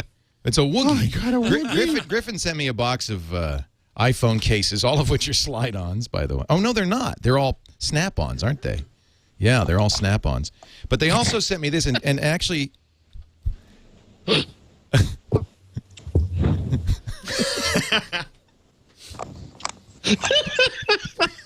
Sorry. Sorry.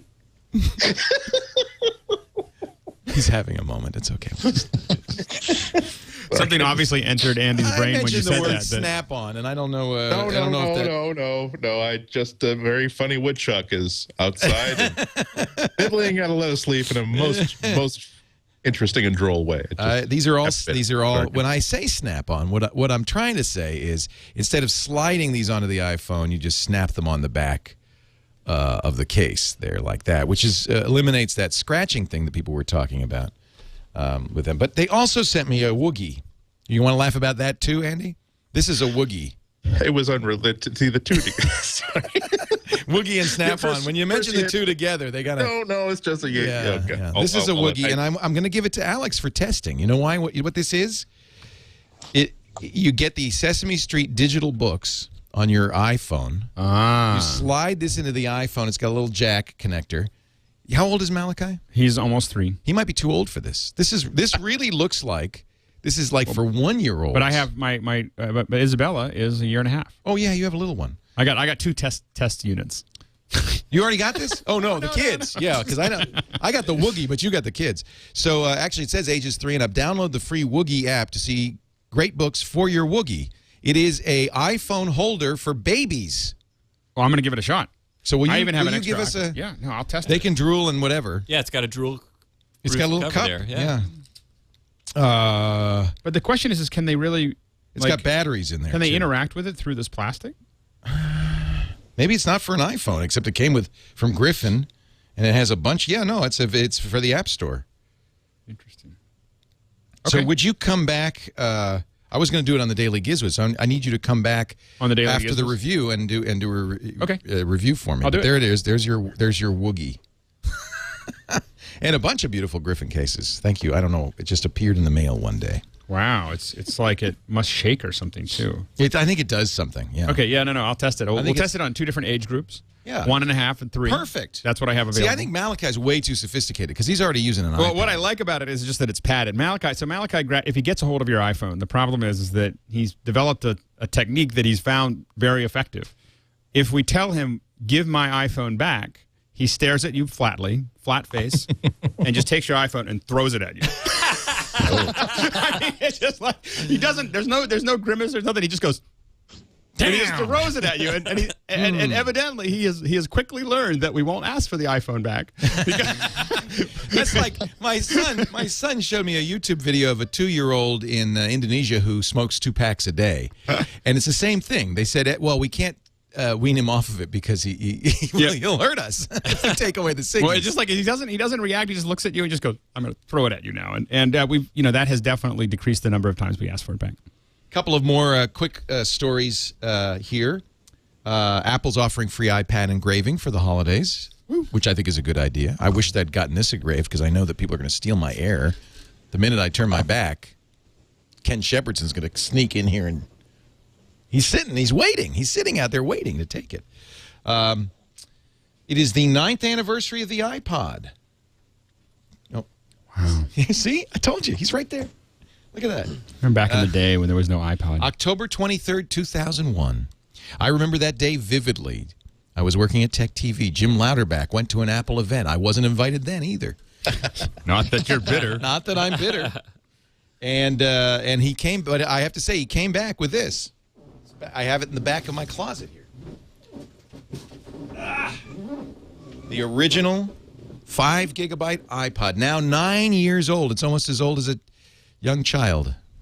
But it feels like it's ancient history. I mean, look at that. Doesn't that feel like it's ancient history? Oh, man, it's got the old... thick. It's got the firewire cable. The metal... the mechanical wheel is just still... The mechanical click wheel. Isn't it?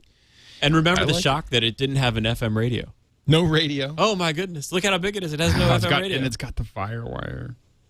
It's kawaii. The big deal for me was that, wait a minute, iPod means nothing, and they're telling me this is a music player, but where's the big button that's marked play and the fast forward and the rerun button? That's right. It's like you're just building a device to make product. It's like you go to the generic aisle in the grocery store where it's just called product. Look how thick that is. So, according to the unofficial Apple weblog, the name iPod was first proposed to Apple by copywriter Vinny Chico. Hey, I'm Vinny. Who thought of the phrase, open the pod bay door, Hal. Open the pod bay door, Hal. When he first saw the all-white prototype of the original device. Chieko thought the relationship between the media player and a personal computer was similar to the small space pods in the movie 2001 and the large Discovery mothership. I don't know if that's apocryphal, but it's a great story anyway. I love that. That's my story, Leo. It is? Yeah, that was, I talked to Vinny. All right. Well, I apologize for giving TUAW the credit on that. They didn't credit you in their article. They didn't? No. I'm going to have to get on the blower then. Yeah. So tell me the story. You talked. Who is this guy, Vinny? He's a copywriter. He's been working for Apple for years. So, he was an Apple employee. Okay. No, he's a freelancer. He's an outside contractor. But he was working with Jobs on this. Jobs was working on the name the same time he was working, on the hardware and the software, the packaging. Right. And he was locked in a secret room up on the 5th floor or the 4th floor of one of their buildings. They were working on the name and the packaging in there as part of their graphics department. So were you interviewing him for Cult of Macintosh or the website or? No, this is back at Wired. I did a story about the birth of the iPod. I got to talk to John Rubinstein, Jobs' hardware guy. Right, who's now, of course, an Android guy. Right. Yeah. So he had when he quit Apple, he had a non-compete agreement. So he had a year twiddling his thumbs. He had nothing better to do than speak to reporters. So he talked to me about the birth of the iPod, and then I got hold of Vinny Chieko and a couple of others. and did a story about how they put it together for Wired. Well, tell us a little bit about that, because here we are. It was October 21st, 2001 that Apple had that event that... Actually, October 23rd, so it was 3 days ago. It was 9th birthday. Why was that the first iDevice? Well, they were looking at doing video cameras or digital cameras, anything to complement their iLife suite of software. Jobs, was, when they were trying to make, iMovie, they got a whole bunch of video cameras in. They got a whole bunch of digital cameras. Sorry, let me correct myself. John Rubinstein was with Palm. He did WebOS, and he's now at HP. Let me correct myself. He's at HP. Yeah, he was the CEO of Palm. So there was an iMac, wasn't there? The iMacs came out in '98, so I guess they did have stuff.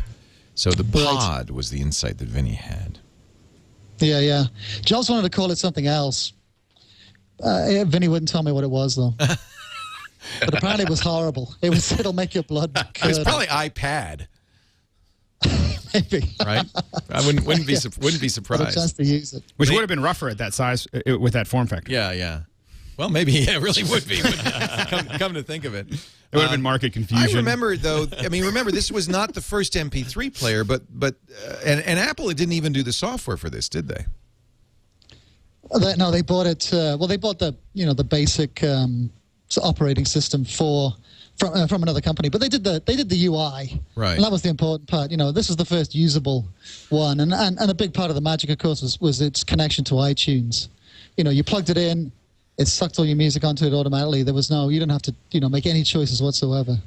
I remember somebody saying how impressed he really realized that Apple was a genius of design. I wish I could remember who this was that said this. When he realized that Apple had put a separate speaker into the iPod just so that the click wheel would click. Right. They put a whole speaker just for that UI piece. And it was such a minor thing because it was such a soft little sound. But, that it is so... I am getting so clear of how important feedback is with our own applications that we make for DV Garage, is that if there's any kind of holdup or you don't know where it is, it creates stress. Right. There's this low-line stress that I don't know what's happening right now. I don't know if it's broken. I don't know if it's working. I don't know why it's doing this. And that is it is probably the thing that bothers me the most about applications, I realize, is just the lack of feedback. And then the user doesn't know whether to do it again, right? It's like, did you hear me? I guess I should try it again. Yeah, exactly. It's just a little click is all it takes. Yeah, that's kind of amazing. Any other memories, Leander, from the 2001?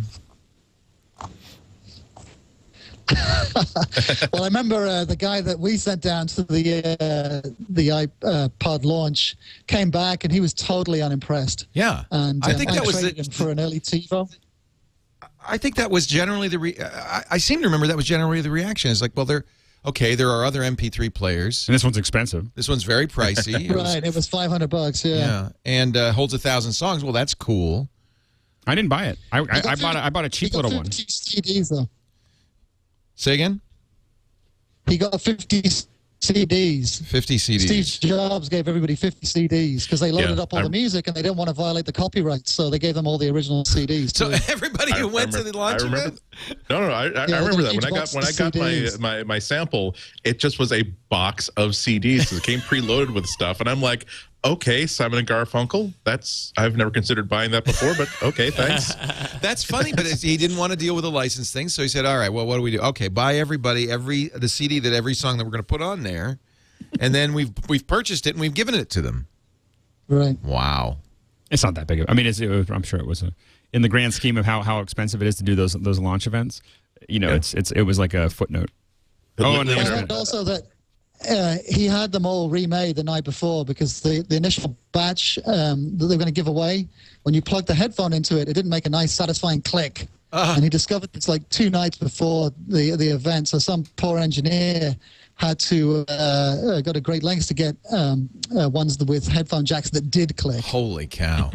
That's that attention to detail. Boy, that makes a difference. Now, Leander, were you the one who broke that story about the color of the iPod screen? Because that's still one of my favorite Steve Jobs stories.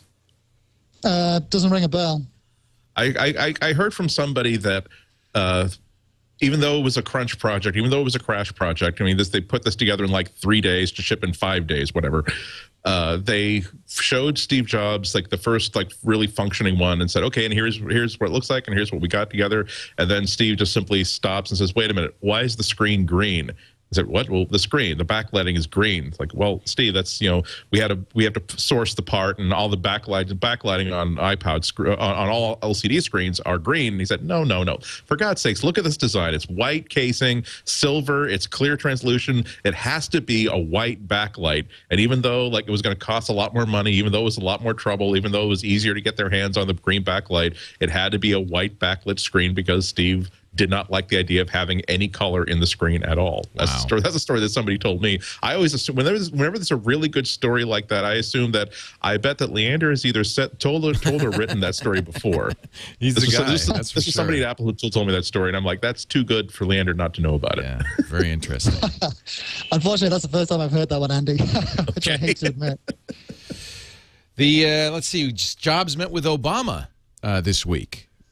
President Obama was in Silicon Valley and apparently on Thursday hung out with Steve.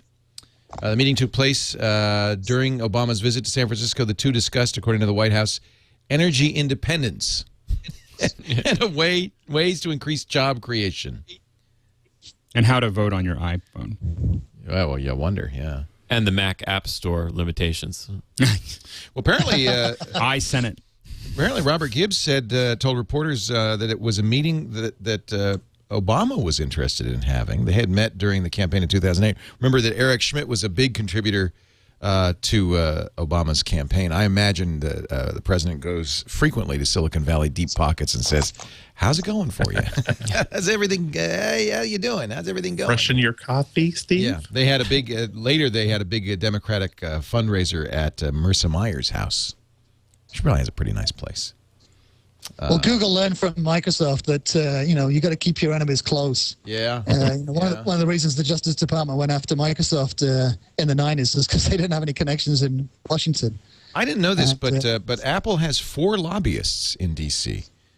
Kathy Novelli, a former U.S. trade representative, and Apple has, and this is an article in the Washington Post, Apple has contacted Paul Margie, a partner at Wiltshire and Grannis, to press the Federal Communications Commission on communications policy. So Apple is absolutely learning that lesson. Google for a long time did not lobby. They've changed that one. Yeah. Yeah. Well, I mean, right now I think that there are so many decisions being made by people who know so little about the technology at the moment that are going to have a huge effect on the future of technology and content and everything else. I mean, these representatives are, for the most part, inert. Let's not forget that when Apple was a minority player in the marketplace, there was never any DOJ interest in them in any trust way. And of course, now that they're so dominant in iOS, there's got to be some scrutiny going on. So it's appropriate for Apple to be paying attention to that. Did you see the rumor that Apple might want to buy? Well, they got $51 billion. They kind of started the speculation in that quarterly conference call by saying, well, we see some opportunities. Steve said this. We see some opportunities out there, but we're keeping our powder dry. There's a rumor that Apple might buy Sony. No baloney. As I thought about it a little bit, we were talking about it on This Week in Media a little bit this morning or before the show, and at first I thought that sounded insane, but a couple things. One is Steve has been historically obsessed with Sony as far as a consumer. Yeah, really? When he started, Sony was the consumer electronics company. I mean, right, they were the only one. And the story is that when the first Walkman came out, he disassembled the whole thing, looking at how they had figured out how to make such a clean line and put all the stuff together and everything else. The other thing is that we have to remember that Sony is not just a manufacturer; it also is a huge holder of content. It's not Apple doesn't buy just it doesn't buy just hardware. It buys lots and lots and lots of bands, lots of movies, lots of other things that would come with that. I think the one that's more likely is probably in some ways, well, I don't know if it's more likely or not, is some of the rumors around Adobe and so on and so forth. Adobe would be easy. Apple could buy Adobe in cash. You know what I mean? Like they wouldn't. There's no leveraging required. I think that Adobe's market cap is something like $8 or $10 billion. It's at its lowest right now. Once again, let's discuss your use of flash on these devices. We believe we can discuss from a position of considerable strength this time. Well, I mean, I think that would be more likely, but I think that there are. I mean, if Apple wanted to really go into the home and really wanted to take advantage of all the manufacturing capabilities and large TV capabilities that Sony has, if Apple doesn't want to recreate the wheel and simply add on to what it's, refine what Sony's already doing, I think that would make sense. I think so too. The Apple TV is a device that's been sort of searching for a market, and if you actually embedded it inside a 50-inch screen, I think that consumers would be more excited about it. But you don't imagine that they would essentially take over Sony and start running it as a division of Apple. You imagine that they would simply own it and have an inside pipeline towards making sure that Sony consumer electronics and TVs and games platforms work really well with iOS, as opposed to, congratulations, now it's the Apple PlayStation. Now it's the... They certainly wouldn't do that, would they? Oh, I think they would. I think they put the Apple logo on everything they could. Yeah. I don't know. Nothing that they didn't develop completely in-house. They would not take responsibility for the remote control that ships with most Sony TVs. Well, you know what? Actually, the remote control actually works with some of the stuff. So ugly. Not with the TVs, with the PlayStation 3 and something. I just like the fact that it's Bluetooth and not old-fashioned. I see it more as the integration between Pixar and Disney. And, of course, that was like the Disney bought Pixar, not the other way around. But where Disney is still its own company. It's still its own company, but Pixar was able to put people in key advisory positions at the company, so that now all Disney animation is at least being filtered through Pixar's sensibility on how stories should be broken and laid out. Have we talked about it on the show? The way that Apple bought Next and Next took over Apple. It's exactly the same modus operandi. Oh, that's interesting. Yeah, someone was saying, a couple of years ago, they were looking all the rumors of when Steve Jobs was ill with his cancer scare, and there was talk about Sony buying Apple then, actually Steve Jobs selling Apple to Sony, because that's his MO. That's what he does. He sells his companies to other bigger companies. So Sony's market cap, by the way, is $33.98 billion. They could buy it outright. Cash. They can just go and that's the thing. When investors are talking about, we want to see Apple do something with this money and everything else, I just feel like, you just don't get it. You don't get that this just gives them so much leverage. If they want to make big decisions and move in big ways, they have an enormous amount of cash. And as a user, I don't want to see Apple just squander that money away or give it back to the investors. The investors are getting plenty of return. They're getting a growing value for the investment that they made. That they should be happy with that. I mean, it's doing better than almost any other investment that they could have made by itself. They don't have to give them back dividends. They're being dorks. And so the thing is that what Apple does have is an enormous amount of cash that they can make big, bold moves when they choose to, when the timing is right, and not be rushed. And I'm glad to see Apple not being rushed by it. So who should they buy besides Adobe? Well, the only thing that I was trying to think of what they would need from Adobe. I mean, Sony, I think, makes sense. I think that Adobe, what Adobe really has that Apple would want is Photoshop. Right. I don't think there's anything else there that Apple would necessarily want. What they need is content. I think they're better off getting into bed with Netflix or some of the Hollywood studios, the TV studios. I don't think they need pro software anymore. I don't think they're really that interested in it. Leander, I'm gonna have you unplug and plug in your headset again. Sorry. I just have such a hard time imagining Apple buying a big company that they couldn't just simply consume and digest, where they wouldn't just simply say, congratulations, Sony does not exist anymore. Now you are working amongst the existing Apple media team. Now you guys are working amongst the existing Apple media store team. I just don't see them. I just don't see them figuring out what to do with a 3D TV. I don't see what they would do with a DVD burner. I just don't see what they. I could see them buying Sony and simply saying, "Congratulations, we now have a member on your board. Now our priorities will at least partially be your priorities, and Sony TVs and Apple hardware will work so well together that it will make your head spin." Don't they have problems, Leander, if they buy a content company with the other content companies? Then because well, you're exactly right. I mean, this is why they're struggling with the. Because they own Disney, or they're partners with Disney. Jobs is, of course, a big stockholder in Disney, and they're the only ones who are offering their content on the Apple TV. Right. They don't. The movie industry doesn't want to create a monster like the music industry created with iTunes. They don't want to empower Apple to be, the sort of one-stop shop for all your streaming needs, which is clearly where the industry is going. Well, I mean, go ahead. Well, that's why they wouldn't buy Netflix, because, Netflix is thriving because they've got all these great deals. But as soon as it came under the Apple umbrella, it's bye-bye. Nice knowing you. Well, but I think when you look at if Steve Jobs is the largest shareholder of Disney, and then Apple buys Sony, they now have, I don't know what the percentage is, Disney but and it's like Sony. 2/3 of the content market. I mean, they That's interesting. Yeah, Sony is a big content player. They make movies. massive. Yeah. In music. In music. You're right. It's That's so a good point. between but those that's why two they're companies. in trouble these days, though, because they're one of these classic overextended huge corporations that tries to do a bit of everything. The great thing about Apple is its focus. So Apple sells off the TV division, sells off the consumer electronics, even sells off PlayStation 3, and keeps the movies and music. Yeah, I mean, about that? it could make sense. I mean, the thing is that's the part. I mean, with ABC and Sony, Apple can force a lot of things down content creators' throats. I mean, I think that's the one thing about the leverage point. That would be something, wouldn't it, if they bought up half the Hollywood studios? Yeah, you couldn't buy much more without antitrust. Well, that's the other exactly. issue. The Department of Justice is going to be watching whatever they purchase. Mm-hmm. That's when Steve Jobs officially becomes Lex Luthor. We're having problems with FCC permission on this new device. Okay, we'll just buy the FCC. Anyway, FCC. Next item on the agenda. Let's take a break. When we come back, we're going to get your picks of the week, gentlemen. Start your brains, fire them up. Meanwhile, I'd like to talk a little bit about my friends at MailRoute.net. MailRoute is the solution I've been using since 2004, I think, 6 years, for stripping spam out of my Leoville account. And I tell you, I love it. Now, once you set up your email domain, now a lot of people go through Gmail, and Gmail does great anti-spam. I mean, if you're an individual user, you may say, well, I've got anti-spam. But there are still people who run their own mail servers, whether you're a law office that doesn't want, wants security and privacy, whether you're just somebody like me who I have my own domain, and I let my family and friends use it.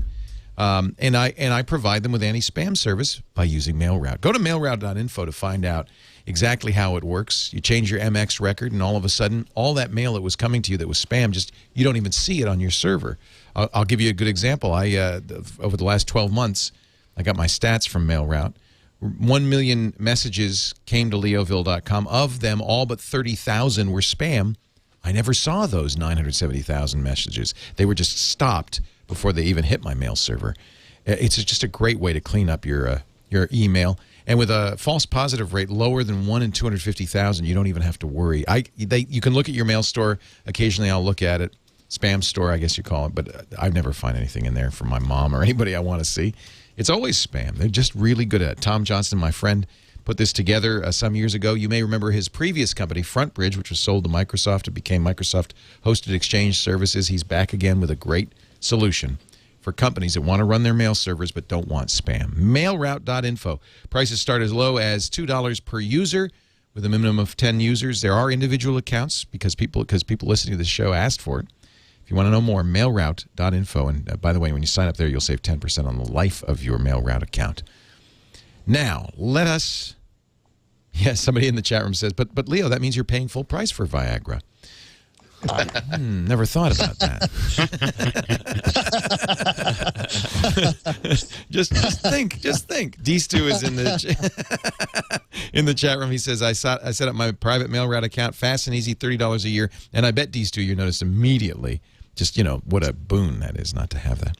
Let's. I'm going to go around the horn here, starting with you, Alex Lindsay, your pick of the week, my friend. So my big pick of the week is a new iPad app that I think just came out in the last day or two. It's called iDOS. No. Yeah, exactly. It is the PBS app. Have you seen this? No. Oh. Not NPR. They've had an NPR app for a long there's time. been an NPR app, which I love, except when it crashes, which is about half the time. Yeah. The PBS app is free. Okay. It's free. And I know I've been hitting people their paycheck pretty hard. No, this is good. This is Zero Alex's. Zero Alex's. And this is free. And at first I thought I was going to download something that had for free. I was like, I'm going to get something and it's going to be previews or it's going to be some little examples or whatever. Little tiny clips. You can watch entire episodes from PBS. I'm going to get this right away. And you can look at primetime and you can pick from American Experience, Antiques Roadshow, Circus Frontline, Masterpiece, Nature, Nova. These are and it's not everything that they have available, but it is a good selection of each one. And this morning I I watched an entire Frontline about immunization. And, while I was doing other things, and I just picked up my iPhone and I put it in the kitchen and I made my breakfast and then I put it somewhere else while I was working on something, and I just kept on moving it around and watching it. And it's just here's the. I don't know why you're giving this to me. I have to hold it in front of Aaron's face. Never to mind. show it. Never mind. It is. I think the design is really good. The layout's really good. It looks a little like Hulu. It does, and it's just it is.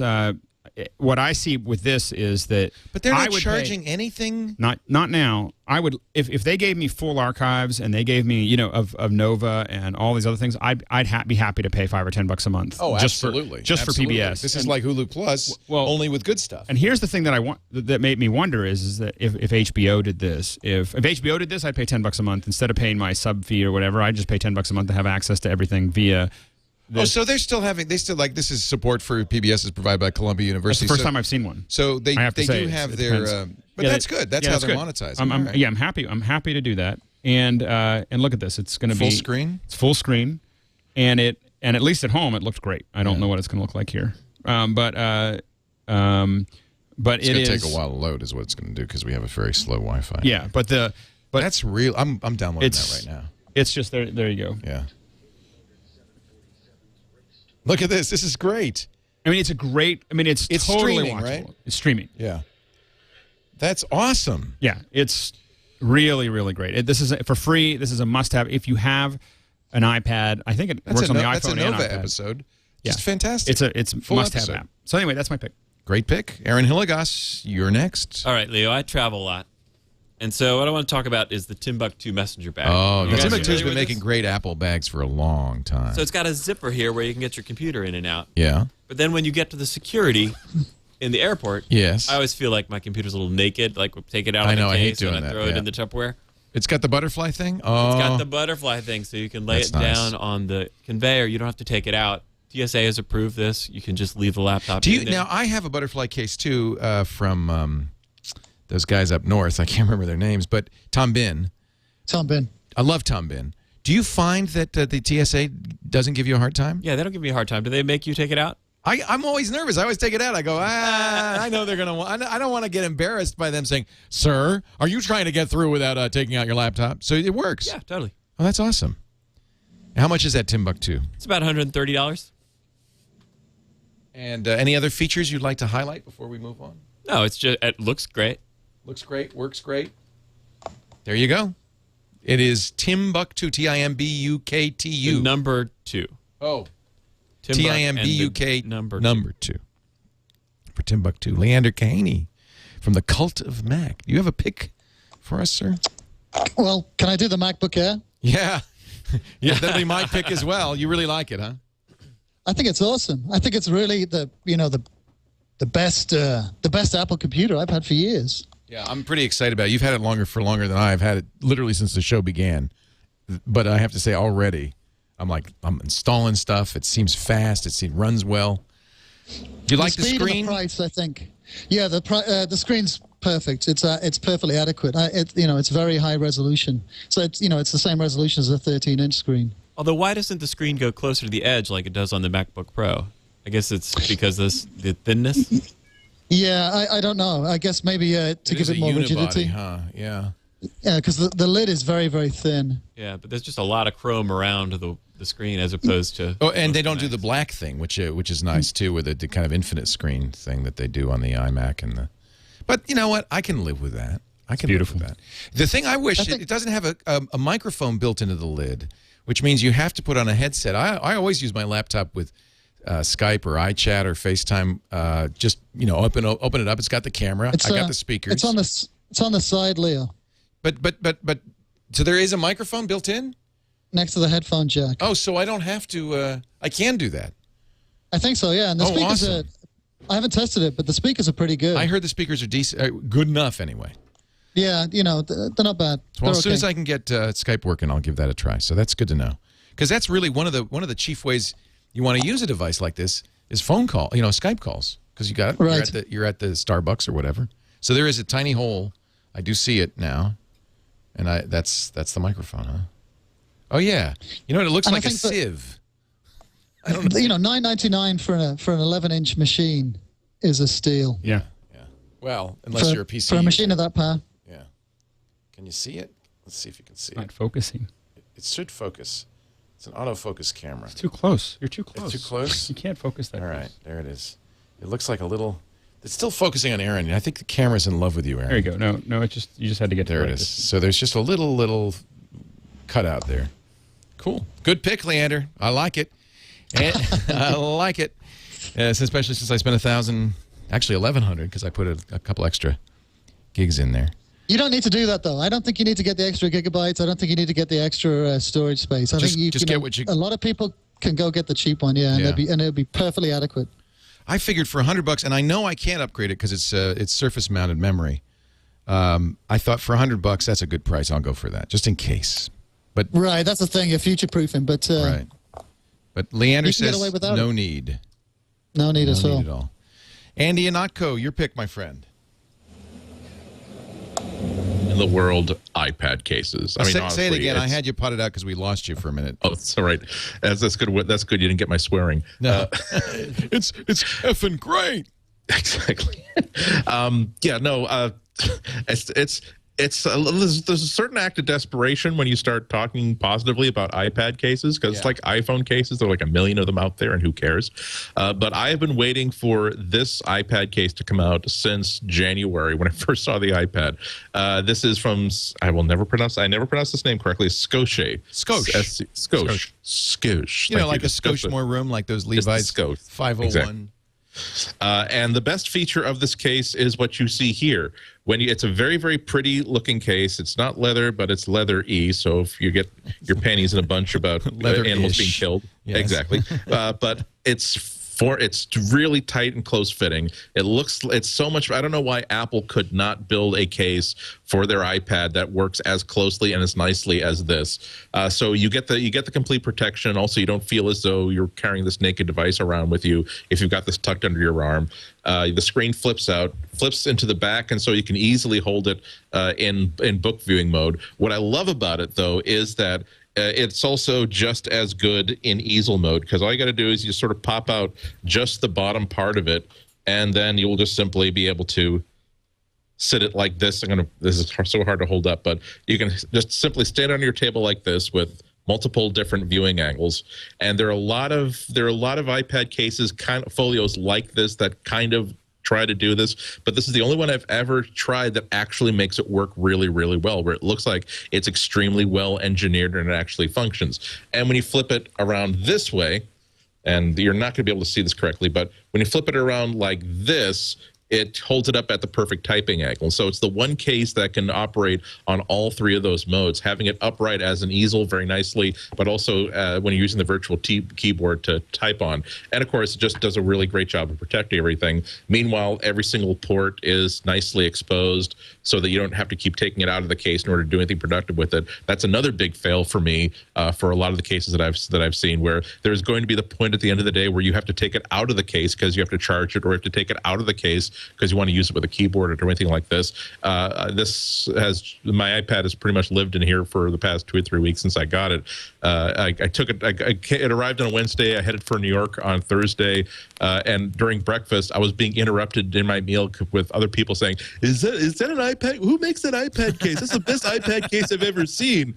You know, so it's $50, but money well spent, because this is the one. I get so many iPad cases in the mail from people who have new designs, and you can tell they put a lot of thought and a lot of effort into it, but it's always the same thing. I will put it on and then either take it off after 5 minutes because I just don't want to carry the iPad inside this thing, or I'll take it for one test spin and I'll go to the Panera and just set it up, do some work, and that's the last time I ever use it, because it just doesn't let me use the iPad the way that I want to use the iPad. This is the first one that has really lived up to that test. Do you live at Panera? I mean, it sounds like that's the only place you ever go. It's like, is it like a block away? There's no. I'll tell you. I'll tell you the explanation. That again, I work out of my house. Yes. I can easily have a day where that I am in bed. I wake up at 8:30. I start working at 8:40, and then it's like 7 at night. I'm like, oh, for God's sake, Kahney, I know you still have 3 hours of work to do, but you have to at least take a token effort to get out of the house. And so I'll go to either the bagel place with the Wi-Fi or the Panera Bread, someplace where I can sit down, buy a really stupidly expensive soda, and for that reason, get the excuse to sit for another couple hours and work. But yeah, I don't live there. But yeah. Okay, at least I'm going out. Okay, I'm going out with the humans. I'm just teasing you. I still don't want to interact with the humans, but at least I'm willing to mingle with your kind to show how good I am at emulating, at least respecting your barbaric and twisted ways. I think I should get credit for that. Hey, speaking of barbaric and twisted ways, my pick of the week is a 99-cent iPhone app that you're only going to use for a week. How about that? But I think you'll like it. It's called iMutator. And it takes your picture and makes you a monster. I've already subjected my friends on Instagram and Facebook to many monster pictures of me, but let me subject you to it as well. It's on the iPhone, so I'm going to just launch it. I'll have to, again, upside down and backwards like Ginger Rogers. I'm going to demonstrate this. There is the iMutator icon. Nice sound effects in this. This actually comes from a company that does special effects. Legacy Effects, you ever hear of them? Not familiar with them. Yeah, but they do special effects, so you can import an existing picture or take a picture with the camera. You know what? Let me take a picture with the camera. So we can make Alex be our iMutator subject here. So you take a picture. You don't have to be a full-face picture, but it works better if you do. I'm going to just take that's a good picture. He's pretty scary looking. So I've got a full-face picture. No mutation required. No mutation. That is a good shot of you. Look how fast it works. Hey! Like instant. That is ugly. So now I have to make that picture line up in here with my, I'm going to pinch and zoom, and I can rotate. I want to make it line up with the eyes and the mouth in here. Let's just twist that, and there we go. We got it all lined up like that. And I'm going to say, let's see, does that fit? And this is just yeah, that fits. That's pretty good. You don't have to do that perfect. Now I have a choice of making you a zombie, a vampire, a witch, a freaking thing, a werewolf, what does that say? Mark of the demon, yeah. Or a ghastly ghoul. Now, once you pick the type of thing you want, you can mess with it. Those are instructions, by the way. It's pretty good about giving you instructions. I'm going to change the color of your face, your eyes. I can make all sorts of effects. And then what's nice about this is as I do the effect, if I don't like the effect, I just shake the phone and it disappears the effect. There's also a fade button that allows me, if I tilt the phone forward or backward, to fade the effect in and out. It's got, I can slide along here all the different types of things. It's a little hard to do this upside down and backwards. I'll just show you on the iTunes site. You get an idea of what it can do. It's a lot of fun. Perfect for Halloween, for changing your icon on Twitter, as I have done. If you go to twitter.com/Leo Laporte, you'll see the Vampire Leo. You can save it. You can upload it directly to Facebook. It's 99 cents. There you go. iMutator with an 8. And IMUT8R. And Lennon 2010 says, that is really dumb. Thank you. That's why I like it. We love you too, Lennon. That is really dumb. That's a dumb pick. Look, we got some great picks. You got all sorts of stuff ranging from $0 to $1,000. Anything in there would be great, and that's because we had such a great panel today. Alex Lindsay from the Pixel Corps, pixelcorps.com, for that multimedia guild of artists who are living, working, and, well, they're not living together. No. They're working together, though, and training together, and learning all over together. The world. And I bet you that there's a few Pixel Corps people in the Big Nerd Ranch course you're doing. Yeah, I think probably. We have 5 people. Yeah. Wow, that's neat. And all of them seem brilliant. Aaron Hillegass is from Big Nerd Ranch. Let me put in a little plug. We do training, consulting, and we also publish books on iPhone, Mac, and Android. And it's just great. Everybody does it, loves Big Nerd Ranch, and they wear cowboys, even though they're in, like, Baltimore. Where are you? We're in Atlanta, Georgia. Atlanta. I guess you could wear cowboy hats in Atlanta. Sure. Sure. Why not? Leander, Kahney, I'm so glad you were here today. I am just such a big fan of the Cult of Mac. Cultofmac.com is the website. There's a great coffee table book, too, for people who love Macs called Cult of Mac. Anything you want to plug today, Leander? Well, I have a more recent book, Inside Steve's Brain, but that was a couple of years ago. But that's the one that got banned. Isn't that the one that got banned from Apple stores everywhere? No, I wish. Nope. That was the book for my publisher that got my books banned as well. Oh, that's right. That's right. It was, yeah. Well, Leander, it's so nice to have you. Thank you for joining us today. Cultofmac.com. is the website. Andy Ihnatko, of course, we all know and love, is at the Chicago Sun-Times, and his website, www.cwob.com. You can watch us do this show. We do it live every Tuesday at 11 a.m. Pacific, 2 p.m. Eastern Time, 1800 UTC at live.twit.tv. You can join us in the chat room, irc.twit.tv, and be the kids in the back of the class making wiseacre comments. I've gotten so hooked on the Twit app, by the way. You know, we should give a plug for that. I just realized how much I listen to it. I realized that I was falling behind. And I realized that how do I do this? And I started playing it, and just the audio in the background when I'm driving, when I'm doing other stuff, it just works really, really well. And I don't know who developed it, but it was Craig Mullaney. ShiftKeySoftware.com. It's well done. It's easy to use. There's a free version for the iPhone, and I told him charge 99 cents for the iPad version. Make a little money on this. Yeah. So it's really great. It's really if you're listening to the show, you should have it. Yeah. And you can get it, and you can watch live. You can chat with it. Yeah. And you can download existing shows. All the tools are just. It even has you can call the radio show. I think the radio show phone number is built in. One button. Call the radio show. Thank you for that. I always forget to give Craig some props because he did such a nice job. Really, really great. ShiftKeySoftware.com, and it is on the App Store. I'm Leo Laporte. Thanks for joining us. Now you better get back to work because break time is over.